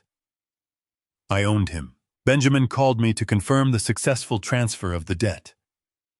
His voice carried a rare note of genuine professional awe as he explained the devastating legal trap we had just finalized. We had perfectly orchestrated a scenario where Barbara was about to step into an inescapable financial prison. Under the specific family laws of the state where they were getting married, any individual who enters into a legal marriage assumes a shared responsibility for the ongoing financial liabilities of their new spouse, particularly when they actively merge their banking profiles. Because Barbara was so fiercely determined to add Lawrence to her Delaware trust document, she was willingly and formally co-mingling their financial identities. She was legally tying her entire economic future directly to his past. The sequence of events was now perfectly primed. On the day of the lavish wedding, the officiant would file the marriage certificate. The estate lawyers would proudly file the trust amendment. The Internal Revenue Service would immediately detect the newly registered asset and execute their pre-authorized federal freeze. They would forcefully seize the entire $4 million to partially satisfy Lawrence's massive $6 million tax evasion penalty. Barbara would watch in absolute horror as the massive fortune she had brutally stolen from me was completely wiped out by the federal government. She would be left with absolutely nothing. Her bank accounts would be completely drained. Her pristine social standing would be entirely shattered, but the absolute true masterpiece of my plan would arrive immediately after the federal dust settled. Once the government stripped them down to their bare bones, my anonymous offshore company would officially step out of the shadows. As the legal owner of the $1.5 million private promissory note, I would have the absolute right to initiate immediate aggressive collection protocols against both of them. Because Barbara was now legally his wife, my corporate lawyers would ruthlessly target her remaining personal assets. We would place aggressive lions on the sprawling colonial house she had proudly taken from me in the divorce. We would legally garnish any future wages she earned. We would completely suffocate her with relentless, perfectly legal financial pressure. She had no idea that by trying to secure a fake billionaire, she was actually selling herself into permanent financial slavery. She never considered that the quiet logistics manager she had discarded was actively building an invisible cage around her entire world. The ultimate checkmate was fully assembled, meticulously checked, and perfectly hidden. All I had to do now was wait for the wedding march to begin. I poured myself another espresso. I walked slowly from the sunlit balcony back into the cool shadows of my quiet living room and sat down at the small wooden table. I opened my encrypted laptop and adjusted the screen angle. The live stream feed had been running silently in the background, but now the main event was officially transitioning to the grand indoor reception. Benjamin had truly outdone himself. He successfully infiltrated the highly exclusive country club in Boston by assuming the identity of a freelance assistant wedding photographer. I was wearing a dark tailored suit, blending effortlessly with the catering staff and the media team. Pinned discreetly to his lapel was a high-definition micro camera that transmitted a flawless video and audio feed directly to my secure server in Portugal. I watched through his lens as he skillfully navigated the opulent ballroom, positioning himself perfectly near the elevated head table. The venue was a grotesque display of absolute financial excess. Barbara had spared absolutely no expense in spending the money she had ruthlessly stolen from my shipping logistics company. The massive room was draped in thousands of yards of sheer white silk. Giant cascading centerpieces of rare imported orchids decorated every single guest table. Waiters in crisp white uniforms circulated smoothly through the wealthy crowd, carrying silver trays loaded with top-tier champagne and expensive caviar hors d'oeuvres. A string orchestra played classical music softly in the background. It was exactly the kind of lavish spectacle my ex-wife had always desperately craved. She was sitting at the center of the head table, wearing a custom-designed silk gown, radiating pure, arrogant triumph. Lawrence sat right beside her, wearing a pristine white tuxedo jacket, flashing his solid gold Rolex every time he raised his crystal glass. They looked entirely untouchable. The string orchestra abruptly stopped playing. The low murmur of the wealthy guests faded into a respectful silence. Through the audio feed, I heard the sharp, clear sound of a silver spoon tapping against a champagne flute. The camera panned smoothly to the right, focusing tightly on my 35-year-old son. Matthew stood up from his seat at the head table. He was the best man. He adjusted his expensive black bow tie, smiled brightly at the hundreds of guests, and raised his glass high into the air. I leaned forward in my chair, resting my chin on my folded hands, listening intently to the boy I had raised. Matthew began his toast with a few charming, well-rehearsed jokes, but his tone quickly shifted from light-hearted humor to a deeply serious declaration of absolute loyalty to the fake billionaire. He spoke about how difficult the past 2 years had been for their family. He painted a fictional narrative of a family escaping a dark, oppressive environment to finally find the beautiful light. He looked directly at Lawrence and publicly thanked him for being the strong, generous rock that his mother desperately needed. Then he took a very deliberate, calculated stab at me. He did not say my name, but the venom in his voice was unmistakable. He told the silent room that true wealth is not about hoarding pennies in a dark, cold office while your family suffocates in misery. True wealth, he declared proudly, is about having the visionary courage to elevate the people you love. He gestured grandly toward the lavish floral arrangements, crediting Lawrence for providing a level of financial security completely denied by a stubborn, small-minded man. The guests nodded in sympathetic agreement. Barbara wiped a perfectly timed, delicate tear from her powdered cheek. Lawrence beamed with fake, modest pride, reaching out to pat Matthew firmly on the back. I sat alone in my Portuguese apartment, thousands of miles away from their glamorous celebration, watching my biological son publicly crucify my entire life of sacrifice to blindly praise a wanted criminal. I did not feel a single trace of anger. I only felt a cold, clinical anticipation. The trap was fully loaded. The poison was completely baked into the cake. Now it was time for them to take the first massive bite. The crowd erupted into loud applause as Matthew finished his incredibly insulting toast and took his seat. The hired officiant stepped forward holding a beautiful leather-bound ceremonial folder. He announced that the bride and groom would perform a transparent legal ceremony right there, Benjamin smoothly adjusted his position, moving closer to the head table to capture the documents in high definition. The officiant opened the leather folder and placed the official state marriage certificate on the crisp white table linen. Barbara took the silver fountain pen. She signed her name with a bright, victorious smile. Lawrence took the pen next, scribbling his signature with the confident flair of a man who believed he had just successfully stolen $4 million. The crowd clapped again. But the legal performance was not over. The officiant turned the page inside the leather folder, revealing a much thicker legal document. It was the absolute centerpiece of Lawrence's predatory con. It was the formal amendment to the Delaware Revocable Shell Trust. The officiant proudly explained that this document was a profound symbol of their newly merged lives. He declared that Barbara was officially adding her new husband as a joint legal co-trustee to her massive private estate. Barbara picked up the silver pen for the second time. The hidden camera lens zoomed in perfectly capturing the clean lines of her signature as she legally signed away her stolen fortune. She passed the pen to Lawrence. I watched his hand closely on the screen. He tried to maintain his cool, wealthy facade, but I could easily see the desperate tremble in his fingers. He was moments away from securing his financial salvation. He signed his name on the dotted line, officially tying his heavily indebted, federally monitored identity directly to her hidden $4.2 million. The officiant gathered the freshly signed documents, closed the leather folder, and handed it to a junior estate lawyer waiting nervously nearby. The lawyer immediately opened a slim silver laptop on a side table. This was the point of no return. The young estate lawyer quickly logged into the secure state registry portal and the federal database simultaneously.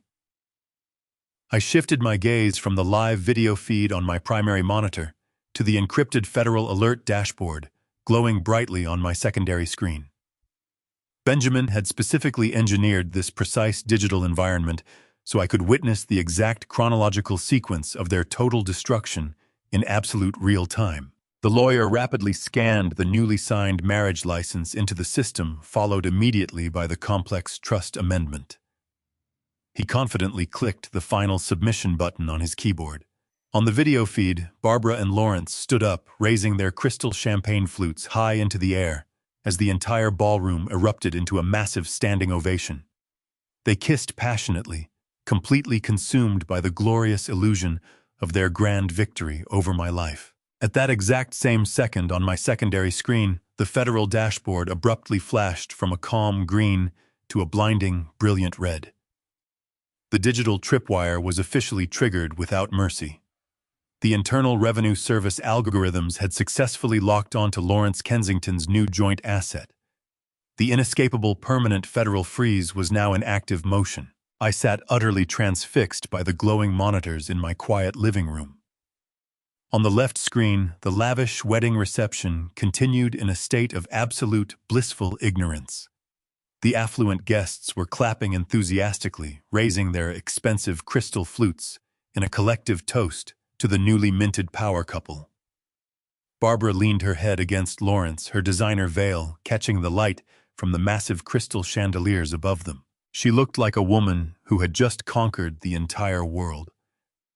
But on my right screen, the reality of her situation was unfolding in cold, merciless digital code.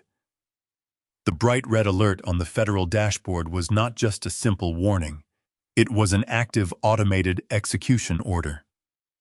The moment the officiant had submitted those documents via his sleek silver tablet, the state registry systems had instantly communicated with the Federal Treasury Network. I watched the scrolling lines of encrypted data as Benjamin provided real-time updates through our secure terminal. The Internal Revenue Service does not pause to ask for permission when recovering a $6 million delinquency. The automated systems had instantly verified Lawrence as a legally recognized co-trustee of the Delaware account. Within milliseconds, heavily encrypted digital commands were dispatched directly to the primary financial institutions managing the trust.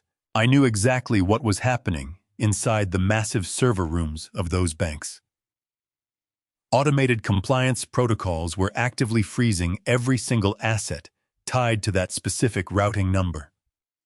The $4.2 million that Barbara had so carefully embezzled from our joint retirement portfolio, the money she had painstakingly laundered through Nevada consulting firms and Cayman Island holding companies, was suddenly and permanently locked behind a massive federal wall. She could not transfer a single penny.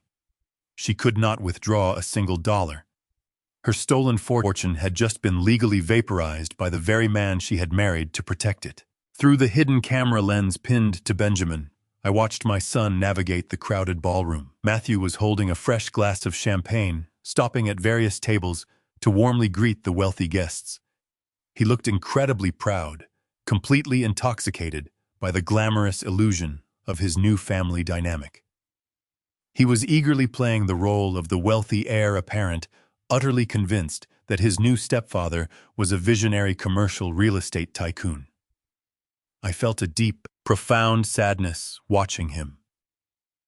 I had spent 40 years working grueling shifts at the shipping ports, sacrificing my physical health and my personal peace just to ensure that he would never have to experience true financial hardship. I had paid for his elite education in cash. I had shielded him from the harsh realities of the world. And in return, he had completely abandoned me the absolute moment he believed a better, more lucrative opportunity had presented itself. He had aggressively shoved me against a cold marble wall in a Boston courthouse just to defend a professional con artist. Watching him smile so foolishly on my screen, I realized that my son was not a victim of manipulation. He was a willing participant in his own deception. He valued the shiny leased Porsche more than he valued the genuine quiet loyalty of his biological father. My attention shifted back to the head table. The officiant was smiling warmly as he gathered his official materials. He gracefully placed his tablet into his leather briefcase, completely oblivious to the fact that he had just detonated a massive financial nuclear bomb. He shook hands with Lawrence, congratulating him on a beautiful ceremony. Lawrence puffed out his chest, adjusting the cuffs of his pristine white tuxedo jacket. The solid gold Rolex gleamed sharply under the ballroom lights. He looked incredibly relieved. I could easily read the subtle shift in his body language. The tight, anxious tension in his shoulders had completely vanished. He genuinely believed he had just successfully crossed the finish line. He thought he had officially secured the legal access he desperately needed to drain the trust account and pay off the violent loan sharks in New Jersey. He had no idea that the federal government had just beaten him to the vault by mere seconds. The loan sharks were still waiting for their $1.5 million, and Lawrence was now entirely out of options. A cool breeze drifted through the open French doors of my apartment, carrying the faint, salty scent of the distant ocean. I took a deep, steadying breath. For 2 incredibly long years, I had carried the suffocating weight of this betrayal. I had endured the humiliating whispers of my former colleagues in Boston. I had lived in this modest foreign apartment playing the role of a defeated, penniless old man who had been cast aside by a highly intelligent, superior wife. I had patiently allowed them to construct a massive, glittering monument to their own vanity. And now I was watching the fundamental foundation of their fraudulent empire completely dissolve. It was a remarkably peaceful sensation. I did not feel the fiery, uncontrolled rage that had consumed me in the immediate aftermath of the divorce. I felt the quiet, cold satisfaction of a seasoned logistics manager watching a perfectly calculated strategy execute without a single flaw. The math was finally correcting itself. The universe was forcibly balancing the scales. On the live video feed, the catering staff began to smoothly distribute the first course of the extravagant dinner. Waiters wearing spotless white gloves placed delicate porcelain plates in front of the wealthy attendees. The atmosphere in the room was relaxed, joyful, and completely insulated from the harsh realities of the outside world. Barbara picked up her silver fork, laughing loudly at a joke made by one of her wealthy socialite friends sitting nearby. She playfully touched the massive, expensive diamond ring on her left hand, making absolutely sure that everyone at the table noticed its brilliant sparkle. She was entirely in her element, completely intoxicated by the grand illusion of her absolute victory. She thought she was the smartest person in the entire room. She firmly believed she had outmaneuvered the legal system, discarded a boring husband, and seamlessly transitioned into the elite upper echelon of Boston society. I checked the encrypted communication portal on my laptop. Benjamin sent a brief coded text message to confirm his physical position inside the ballroom. He had slowly navigated his way through the dense crowd of celebrating guests, positioning himself directly adjacent to the main audio-visual control panel. He was standing just a few feet away from the primary microphone stand that had been elegantly set up for the evening speeches. The timing had to be absolutely impeccable. We needed the federal freeze to be completely processed and officially logged into the Treasury system before we made our move. We could not afford a single margin of error. I replied to Benjamin with a simple affirmative keystroke, authorizing him to proceed to the final phase of the operation. The waiting period was officially over. I sat back in my chair, folding my hands neatly in my lap. I watched the live feed with absolute unwavering focus. The string orchestra began to play a soft, romantic melody, signaling the transition to the formal toasts. The wealthy guests slowly took their respective seats, turning their attention toward the elevated head table. Lawrence confidently wiped his mouth with a crisp linen napkin and proudly stood up from his chair. He picked up his crystal champagne flute, tapping it gently with a silver spoon to command the attention of the massive room. He was preparing to deliver a grand, sweeping speech about love, wealth, and their beautiful future together. He was preparing to solidify his fake persona in front of hundreds of influential people. The moment of his greatest public triumph was unfolding right before my very eyes. I watched him smile brightly at Barbara, soaking in the collective admiration of the audience. I took a slow sip of my cooling espresso, savoring the bitter taste on my tongue as the silence stretched across the ballroom. The wait was finally over, and the explosive truth was coming. The ultimate checkmate was now firmly in place, just waiting for the final devastating move. Lawrence cleared his throat, allowing a moment of profound silence to settle over the grand ballroom. The soft glow of the crystal chandeliers illuminated his pristine white tuxedo, making him look like the picture of a highly successful patriarch. He held his crystal champagne flute gracefully in his right hand, the solid gold watch flashing across the linen tablecloths. Hundreds of wealthy guests sat in respectful anticipation, waiting for the visionary real estate tycoon to deliver an inspirational speech. He looked down at Barbara, offering her a smile that was so deeply fabricated it almost looked painful. She looked back at him with pure adoration, blind to the terrifying reality that was locking down her stolen fortune in a federal database. Lawrence began to speak. His voice was a rich baritone expertly calibrated to project both immense power and artificial humility. He thanked the guests for joining this magnificent occasion. He proclaimed that joining his vast financial empire with Barbara's spirit was the greatest investment he had ever made. He turned his attention to my son. He raised his glass toward Matthew, praising the young man for his loyalty and sharp mind. Lawrence declared that today was about officially securing a massive, untouchable legacy for their newly united family. I sat motionless in my Portuguese apartment, watching the live video feed with absolute clinical detachment. The arrogance of his words was staggering. He was standing in a room full of influential people, boldly promising a future built entirely on my stolen retirement fund. As Lawrence took a deep breath to deliver the grand finale of his toast, the camera angle shifted smoothly. Benjamin Cole was making his move.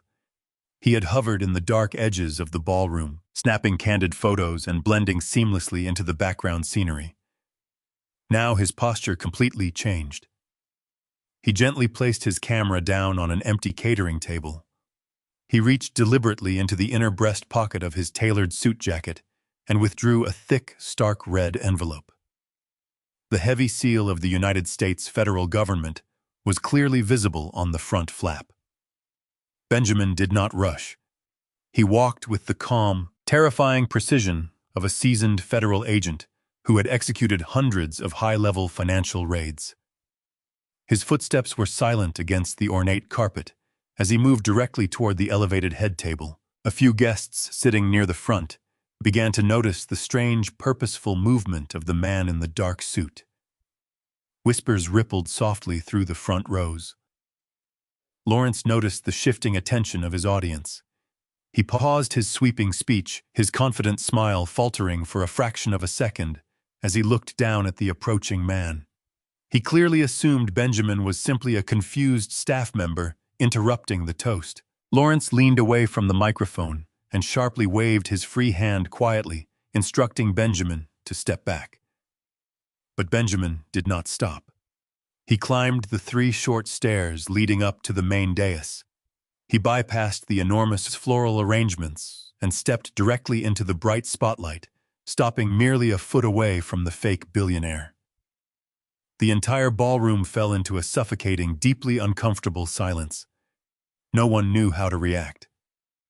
Barbara frowned, leaning forward in her expensive silk gown, her eyes darting nervously between her new husband and the stern stranger standing at their table.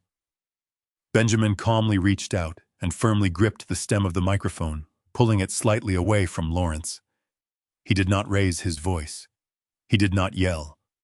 He spoke with the chilling clarity of a man delivering a legal execution. "Congratulations on the marriage, Mrs. Kensington." Benjamin said, his voice echoing loudly across the massive silent ballroom.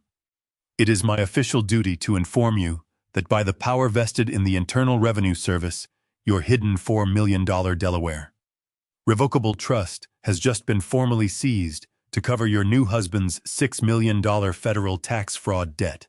The words hung in the air like a physical shockwave. For 3 agonizing seconds, absolutely no one moved. The guests sat frozen in their velvet chairs, completely unable to process the magnitude of the statement they had just heard. Then the illusion shattered with a sharp, violent crash. The crystal champagne flute slipped directly through Barbara's trembling fingers. It hit the edge of the table and shattered violently against the marble floor, sending shards of glass and expensive liquor splashing across the pristine white linen. Barbara gasped a sharp, choked intake of air that sounded like she was physically suffocating. Her perfect posture collapsed completely. Her powdered face drained of all color, turning a sickly shade of pale gray. She turned her head slowly, looking at Lawrence with wide, horrified eyes. Her mouth opened, but no words came out. The absolute reality of the phrase federal tax fraud debt was violently tearing through her arrogant mind. Lawrence did not try to defend himself.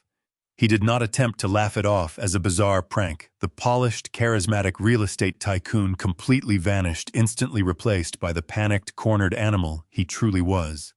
He knew exactly what that red envelope meant. He knew the federal government had finally caught him. His survival instincts aggressively kicked in. He dropped his glass on the table, shoved his heavy wooden chair violently backward, and physically bolted. He completely ignored his new bride, leaving Barbara sitting in stunned silence as he scrambled desperately toward the side exit of the ballroom. But Benjamin had prepared for every possible variable. As Lawrence lunged toward the heavy mahogany doors, 2 men in crisp waiter uniforms abruptly dropped their silver serving trays. They stepped firmly into the exit path, simultaneously pulling heavy metal badges from their pockets. They were undercover federal agents from the Financial Crimes Division. They grabbed Lawrence by the shoulders of his pristine white tuxedo, slamming him forcefully against the padded wall. The ballroom erupted into absolute deafening chaos. Wealthy guests leaped out of their seats in shock, shouting in confusion as the federal agents swiftly restrained the screaming, struggling groom. Barbara sat completely paralyzed at the head table, her hands covering her mouth as a low, guttural wail tore from her throat. Her entire stolen empire, her grand social elevation, her flawless victory over my life was burning to the ground in front of hundreds of high society witnesses. I shifted my gaze to Matthew. My son was standing perfectly still beside his overturned chair. The glass of champagne he had proudly raised to toast his visionary stepfather was now shaking violently in his hand. His jaw was slack. His eyes were wide with a profound, terrifying realization.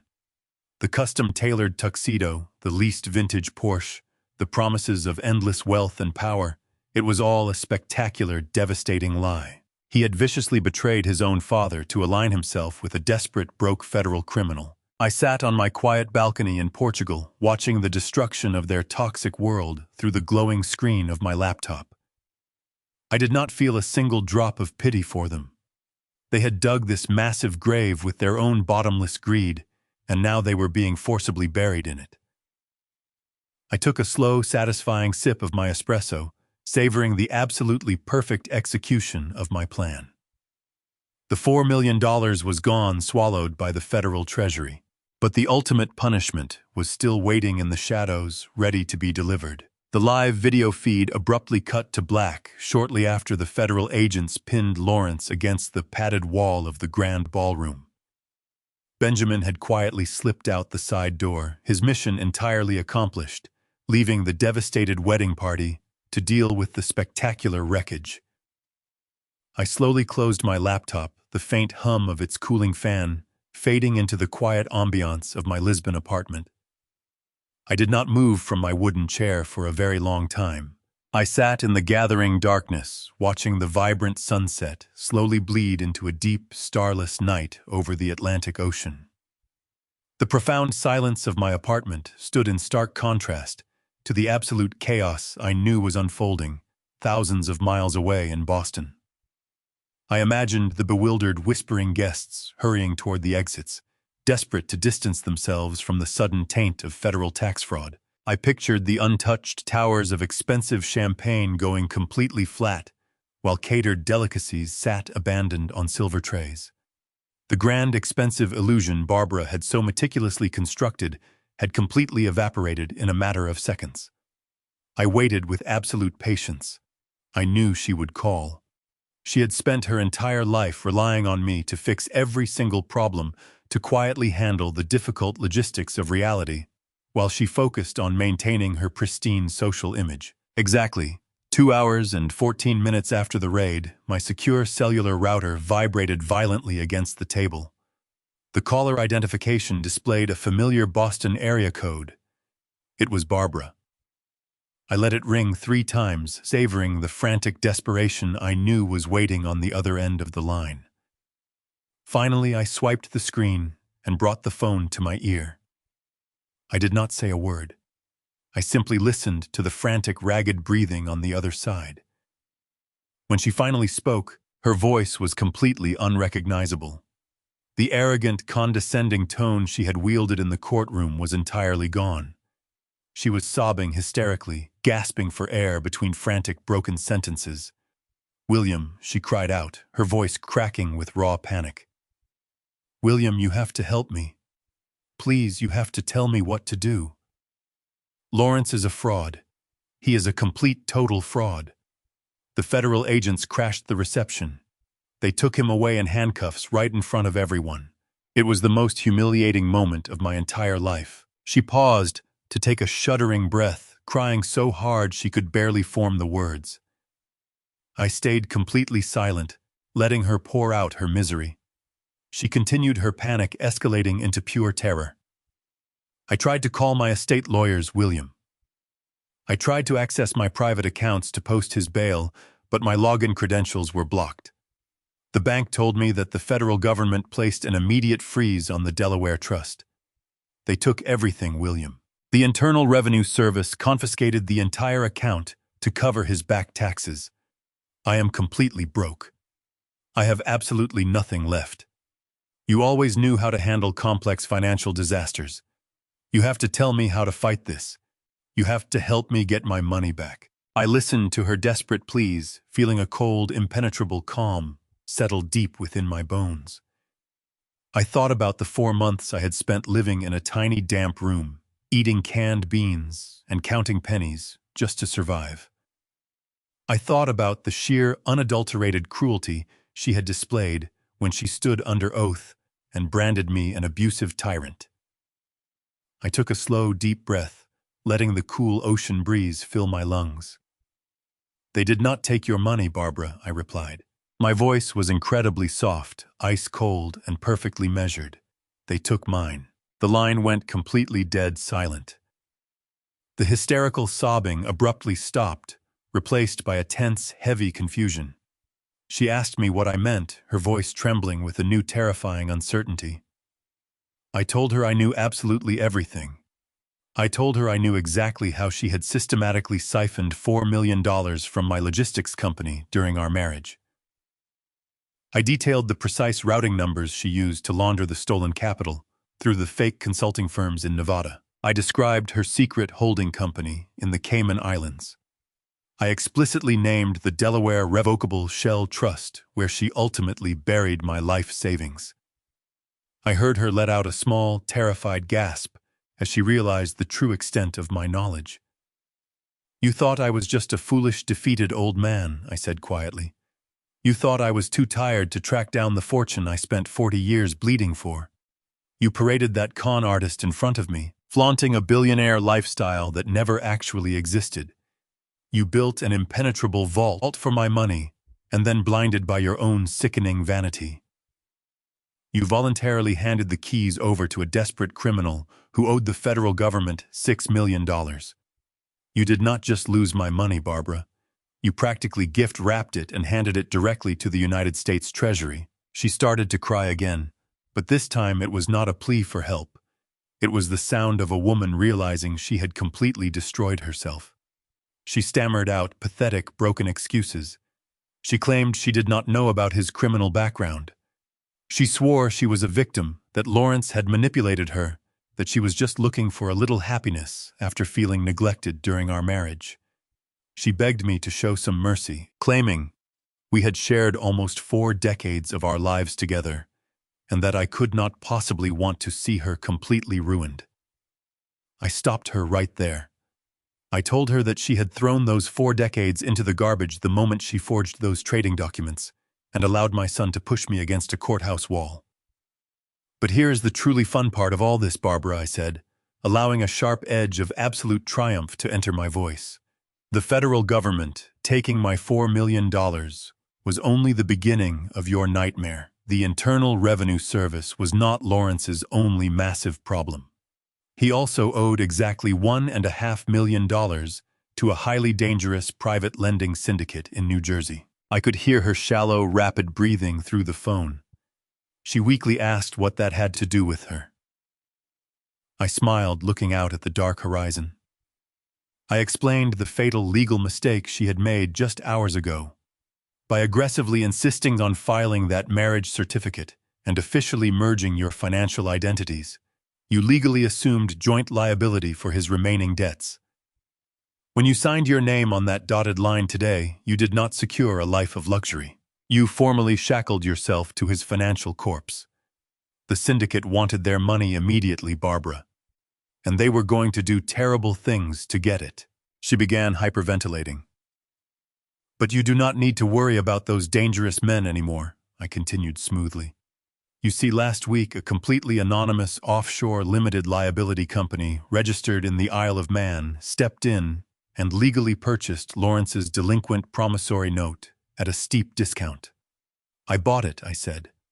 "I hold the original contract bearing your new husband's frantic signature. You do not just have absolutely nothing, Barbara. You owe me $1.5 million. I will seize your house on Monday." The line went dead silent, but only for a fraction of a second. I heard the sharp sound of a brief physical struggle over the device. Barbara was sobbing too heavily to hold on to the receiver. The phone fumbled, clattering against something hard, before a new voice frantically filled my ear. It was Matthew, my 35-year-old son, the best man, the heir to a fake billionaire. But he did not sound proud right now.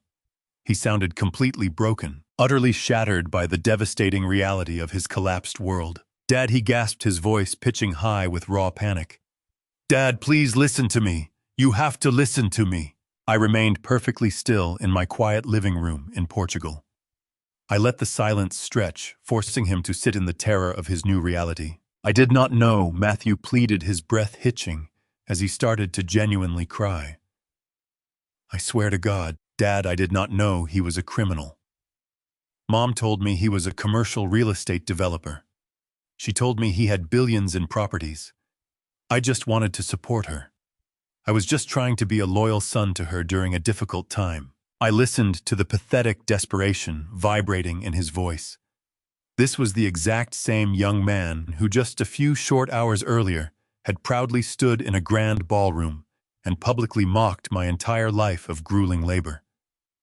This was the arrogant man who had smugly called me a stubborn penny-pinching dinosaur. Now his confident facade had entirely melted away, leaving behind a terrified boy who suddenly realized his golden parachute was actually a crushing federal anchor, dragging him down into the abyss. "You did not care about the truth, Matthew," I said. My voice was completely steady, absolutely devoid of any lingering fatherly warmth or forgiveness. You did not care to ask a single logical question when a stranger suddenly appeared with endless cash. You did not care to closely examine the joint bank statements during the divorce proceedings. You did not care when you violently shoved me against a cold marble wall in the courthouse just to blindly defend a woman who had just committed massive federal perjury. "I was wrong," he sobbed, the chaotic background noise of the ruined wedding reception echoing loudly through the phone speaker. I could clearly hear angry federal agents barking strict orders in the distance. I was so remarkably stupid, Dad. Please, you are my father. You cannot do this to us. My influential business partners are currently here at the wedding. They just watched my new stepfather get violently arrested for federal tax evasion. They are absolutely going to cut all their lucrative corporate contracts with me tomorrow morning. I am going to completely lose my firm. I am going to lose everything I have ever worked for in my life. You already lost everything the exact day you consciously decided my unwavering loyalty was worth significantly less than a free glamorous ride," I replied smoothly. "You actively chose your side, Matthew. You coldly looked at a lifetime of my honest sacrifice, and you viciously discarded it the moment you saw a shiny fake wealthy alternative. Dad. Please, I am begging you," he cried, his voice dropping to a pathetic whine. "You bought the private debt. You completely control the original promissory note. You do not have to collect it from Mom. You have enough money now. You have the protected offshore shares. You do not have to ruthlessly seize her only house. Where is she going to live? Where am I going to go when my business entirely collapses?" I stood up from my heavy wooden dining table and walked slowly toward the open French doors of my apartment. The evening air in Lisbon was incredibly cool and refreshing, carrying the distinct scent of the Atlantic Ocean. I looked out at the glowing city lights, perfectly reflecting off the dark, constantly moving water. "You did not care where I was going to live when you ruthlessly forced me out of my own home," I reminded him coldly. "You eagerly watched me pack 2 ragged canvas suitcases and permanently leave the country. You thought I was going to quietly die in a cheap, miserable, forgotten room. You threw me away without a single fleeting second thought." "I am sorry," he wailed loudly, completely breaking down into humiliating sobs. "I am so incredibly sorry for everything. Just quickly tell me what I need to do. Please just tell me exactly how to fix this horrible disaster." "There is absolutely nothing you can possibly do to fix this," I stated, with absolute, terrifying finality. "The federal government will permanently take your mother's stolen millions. My relentless corporate lawyers will legally seize the sprawling colonial house to completely satisfy the remaining $1.5 million private debt she willingly co-signed today. Your beloved fake billionaire is going to federal prison for a very long time." I paused, deliberately letting my final devastating words gather maximum psychological weight. "As for you, Matthew, you did not care about the truth. You cared entirely about the vintage Porsche. Keep it. You are going to desperately need to sleep in it."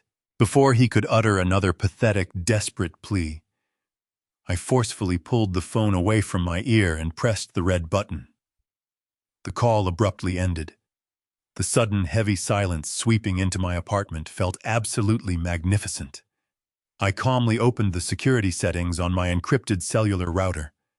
With 3 swift, deliberate taps on the glowing screen, I permanently blocked Barbara's number. I permanently blocked Matthew's personal number. I meticulously blocked every single remaining contact associated with my former toxic life in Boston. I formally and permanently severed the dead, rotting branches from my family tree. I gently placed the phone face down on the table and softly closed the lid of my heavily encrypted laptop. The digital screens went completely black, firmly sealing away the screaming chaos, the blinding greed, and the spectacular self-inflicted ruin of the terrible people who had brutally tried to destroy me. It was over. The agonizing 2-year war was officially finished, and I had effortlessly won with absolute, undeniable precision. I confidently walked out onto my sunlit Portuguese balcony. The breathtaking sunset had fully faded into a brilliant, crystal-clear twilight. The narrow, historic cobblestone streets far below were beautifully coming alive with the joyful, comforting sounds of evening life. I could hear local families warmly laughing in the small outdoor restaurants. The gentle clinking of wine glasses, the warm, vibrant energy of a tight community built entirely on genuine connection, rather than toxic, shallow ambition. I took a deep, unrestricted breath of the crisp, salty ocean air. For the very first time in incredibly long years, my tired shoulders felt completely light.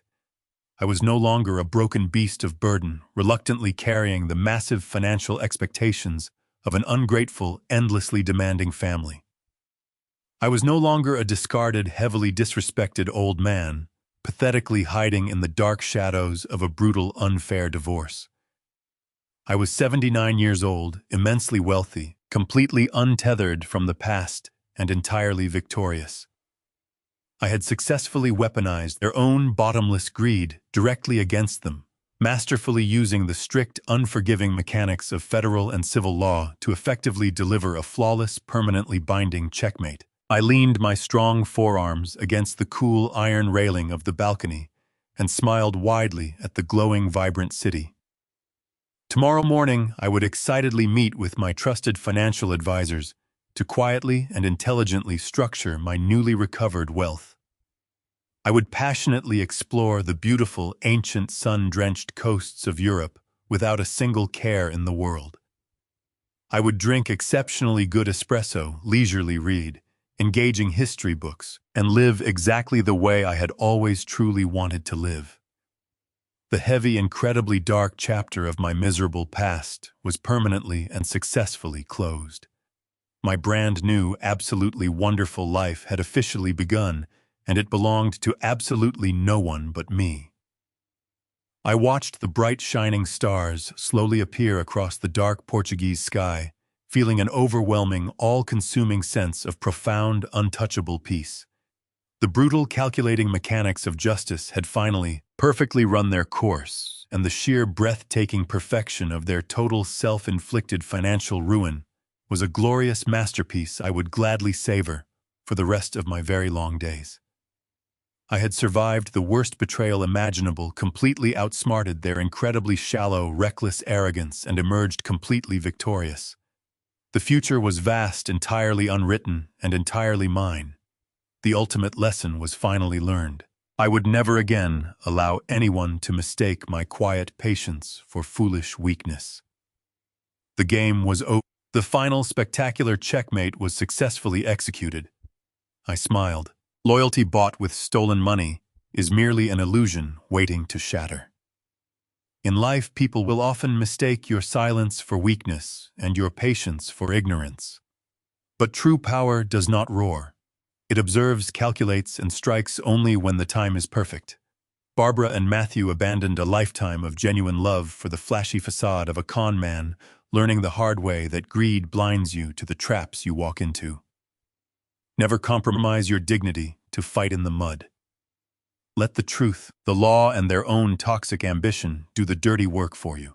Have you ever had to cut toxic family members out of your life to protect your peace? Tell me your survival story in the comments below. If William's master plan gave you chills, smash that like button and subscribe for more unforgettable stories of ultimate revenge. See you next time.